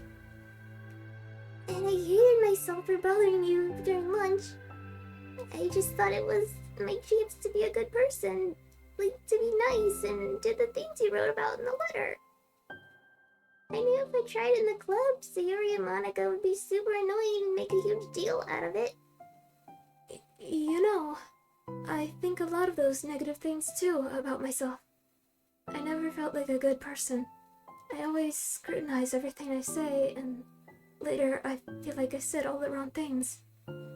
And I just spend so much time thinking about myself, hating myself, and feeling like everyone else must hate me too. So I understand some of that through my own experience. And that's why I wanted to write the letter and express my feelings. It pained me to see those things in someone else that I saw in myself. Natsuki sniffles. Yuri rustles through her bag and pulls out some tissues and hands them to Natsuki. Monica told me that it takes a good person to reflect on these things. The desire to improve yourself, that makes you a good person. So don't worry so much. Also, there are things about you that people would like, so... Like what? Like how you're fun for people to be around. And you're not shy, and you know how to make people laugh. And you're very passionate about things, and you know how to take the lead. And you care a lot about other people. And just a lot of things. Oh. Well, now you're making me feel really embarrassed. Well, you're the one who asked. And don't you think I feel embarrassed? Natsuki tries to hide a smile, then she sighs as it fades away. Every time I come here, I always think it's the last time, but then I keep coming back for some reason. Is that bad? Just really confusing. I mean, my friends and I go way back, so ditching them all the time feels like... I don't know. Feels like what? Natsuki's voice gets quiet. Maybe I'm scared that they'll get mad at me. I really don't know what to do. She pauses. Yuri stares into the distance, tracing her eyes along the patterns of the floor tiles while she thinks to herself. What would you do, hypothetically, if your friends were happy for you instead of mad at you? Happy for what? Happy that your new club is making you happy. Well, that's just not a fair hypothetical. Natsuki says that, but with little confidence in her voice. I always told myself that I don't rely on the approval of others to be happy. And I still feel that way, but I'm spending time with people who put me down whenever I don't have their approval. That's probably what's making me feel so confused. Because I'm threatened out of the things that should make me happy. So no matter what, it's like I have to be unhappy to be happy. It's making my head hurt. That must make it really difficult to feel comfortable with yourself. Being made to feel like you're wrong just for being the person you are. It really goes against everything I believe in, doesn't it? It goes against the kind of person I want to be. I'm fed up with it. I'm fed up with a lot of things. Natsuki presses her palms into her forehead and shakes her head. I know what's best for me, but I keep convincing myself out of it. It's so much easier to be comfortably unhappy than it is to do something so scary. To do what? You know, to end it. With them? Natsuki nods. I didn't think you were actively considering that as an option. I wasn't until recently. It's just one of those things where, like, it's been a certain way for so long that you just get used to it. Like, so much of you has gone into it, so much that it feels like that's just how your life is. And throwing it away is like throwing away such a big part of your life. It makes me feel sick to think about. Natsuki sighs. It's just really scary. It's terrifying. What are you scared of? I don't know, a lot of things. Like being alone, not having anyone to talk to or hang out with, not being able to replace what I have with them. And I don't want them to hate me. and I'm scared they'll hurt me for going against them. Physically?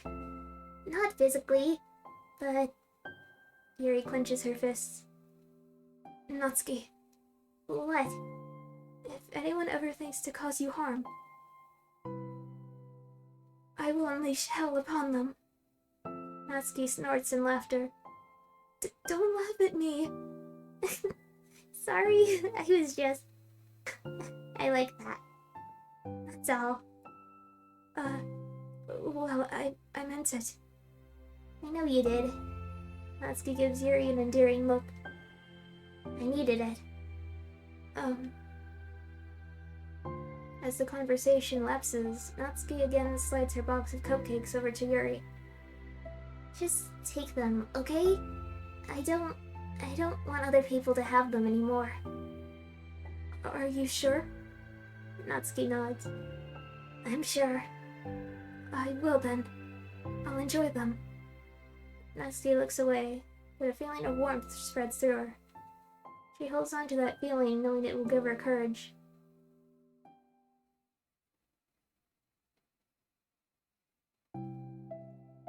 You're here first today. Mm-hmm. And you brought reading material. Mm-hmm. Natsuki's sitting in her usual spot, this time holding a volume of manga while her lunch sits beside her. Yuri sits down as well and opens her own book. It sucks when a good series has to come to an end. Like, it's such a big part of your life, and then one day there's just nothing left. It makes you feel so empty. Unfortunately, I'm about to experience that myself. I'm on the last book of this series. That sucks. But there's also something satisfying about letting a story conclude. I don't know if I'd want it to go on forever. Maybe. But there are some things that I wish could. On the other hand, have you ever read something that overstayed its welcome? Yeah, definitely. I could think of at least one thing I've read that got pretty unbearable like halfway through when the ending really sucked. So, it sucks when something good has to end, but it also sucks when they just keep inventing more plot until you don't like it anymore. I guess it sucks either way. Well, that's the nature of all things. They come to an end. The two fall silent. They slowly eat while making their way through their respective reading material. Except Natsuki doesn't seem to be touching her food at all. You don't go out during the weekends, right? Excuse me? Like, with friends at the mall or downtown or whatever? I'm not a total shut-in, you know. My bad for making assumptions. Well, I'm sure I go out less often than other people, like you and the others in the club. I don't really meet with friends and arbitrarily spend time with them like that. I usually meeting with my board game group. Board game group? It doesn't matter, it's just more nerdy stuff. Why do you ask, anyway? I was just curious. I just realized that I couldn't picture it, so I was just curious. Yuri looks at Natsuki and realizes that she's shaking. Don't look at me like that. Sorry. Natsuki pulls her knees into her chest and puts her head down. I can't take this. Did I do something?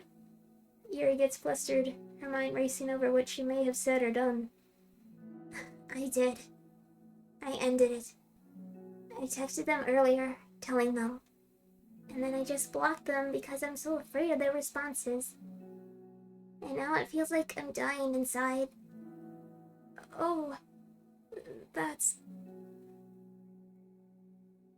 I'm sorry. Totally unsure of what to do, Yuri can barely find any words of support to offer. Meanwhile, the sound of Natsuki's unusually hard breathing fills the air. Then she speaks again, barely above a whisper.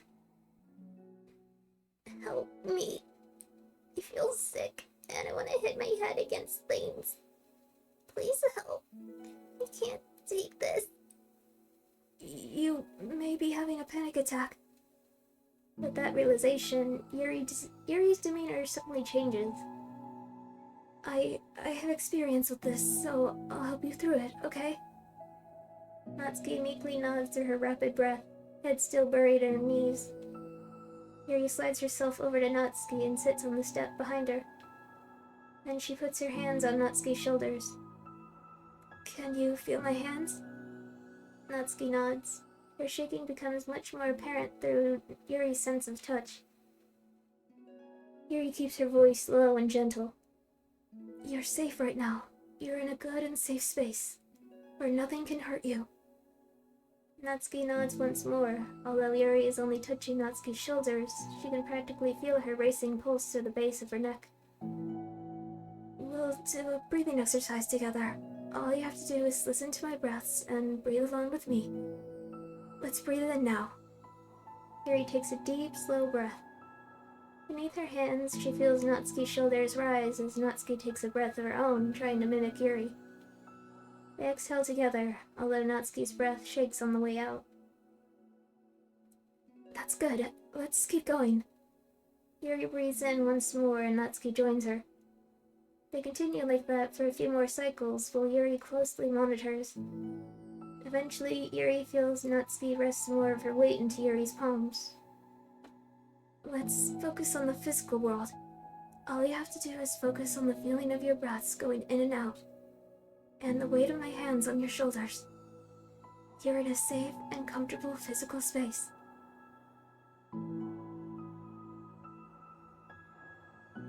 Minutes pass in silence. By now, the worst of it is past, but Yuri is determined not to move away until Natsuki prompts her to.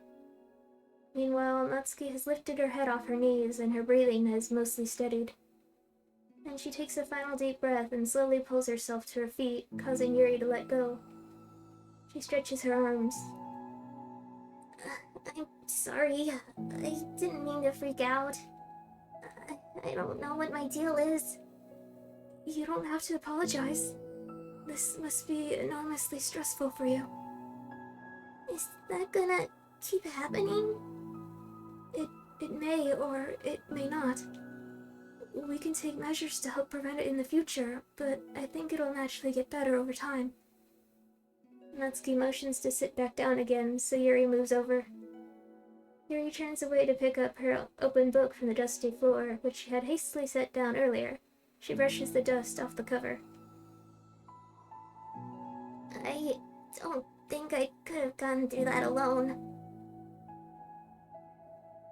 You're not alone. Feeling shy again, Yuri speaks into her own lap. From now on, you don't have to do anything alone. As she says this, Yuri tenses up. It's rare for her to so openly share her thoughts. But something about Natsuki, of all people, makes it feel so much more natural to do so. Perhaps because, like Yuri, Natsuki is so timid and uncertain of herself. Natsuki does such a good job at hiding it that it's taken a long time for Yuri to finally realize it. And because of that, Yuri is able to deliver the reassurance that she herself would have wanted, demonstrating that you deserve the love of others. If you can accept that for the first time, then perhaps you can begin the tumultuous journey of learning to love yourself.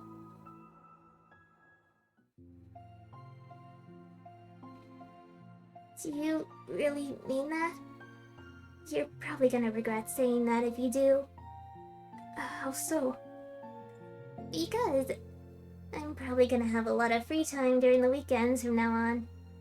So you're giving me permission to be as annoying as I want and drag you around to a lot of places? I see. But you already said it, so you can't take it back now. Well, I suppose I have no choice but to accept that responsibility then. Mm-hmm. I know a good ice cream place. Oh? That means you'll finally figure out my favorite ice cream flavor. Uh-huh. What are you talking about? Oh, you don't remember? The first day that you came to the club, you guessed everyone's favorite ice cream flavor, but for me, you said you had no idea. Seriously? I don't remember that at all. Oh, wait, yes I do.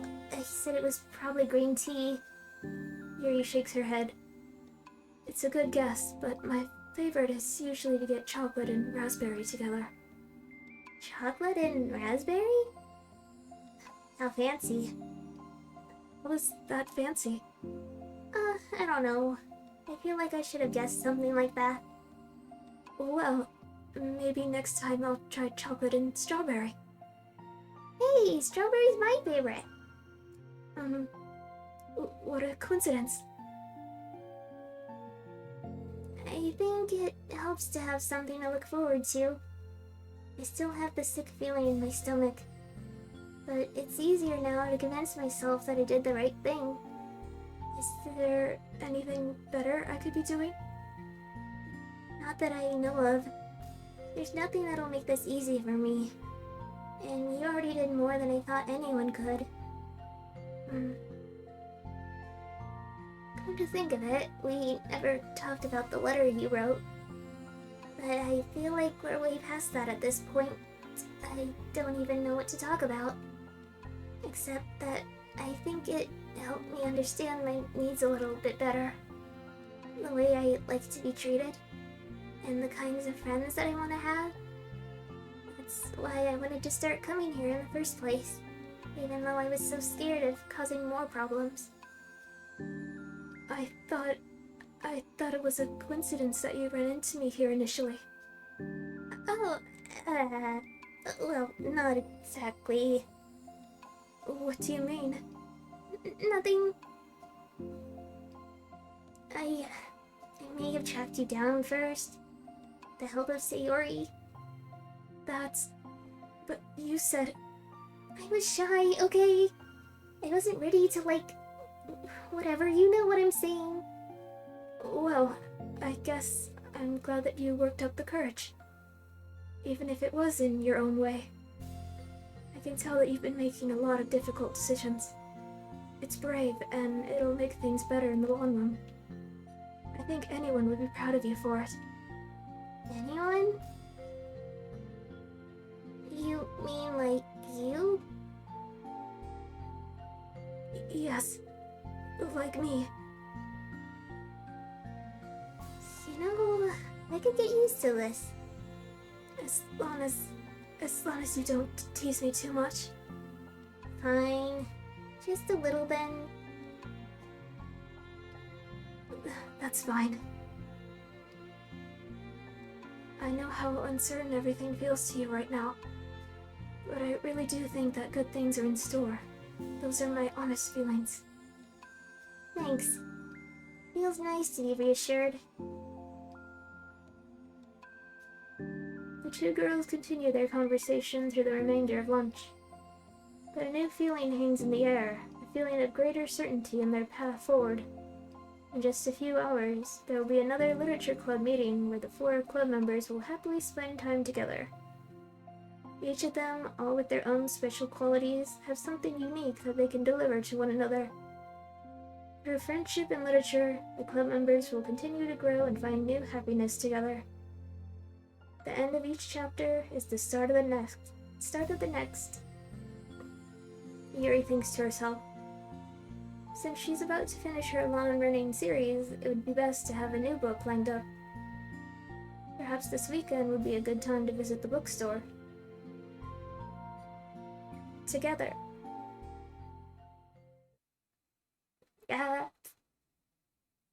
Natsuri!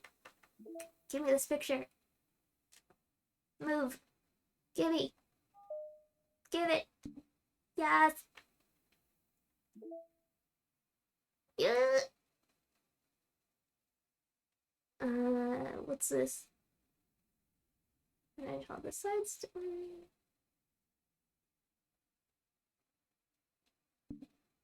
Oop. There's more?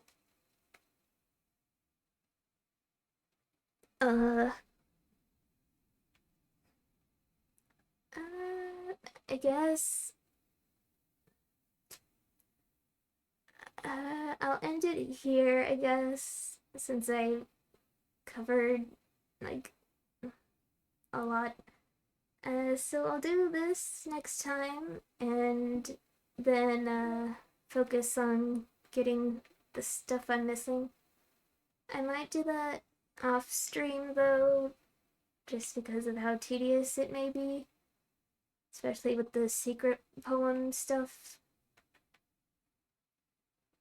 I feel like I did get this one, but it hasn't registered for some reason. It has a very, very small percentage of showing up, so. And it happened like twice in like a short amount of time, kind of. So if it is that, it's like I had like 1% chance and it happened 2 times. How lucky is that? Anyway, I hope you guys enjoyed this. Enjoyed the Knot City. Yee! And next time we'll see what this final equals is. So stay tuned and I'll catch you next time. Bye!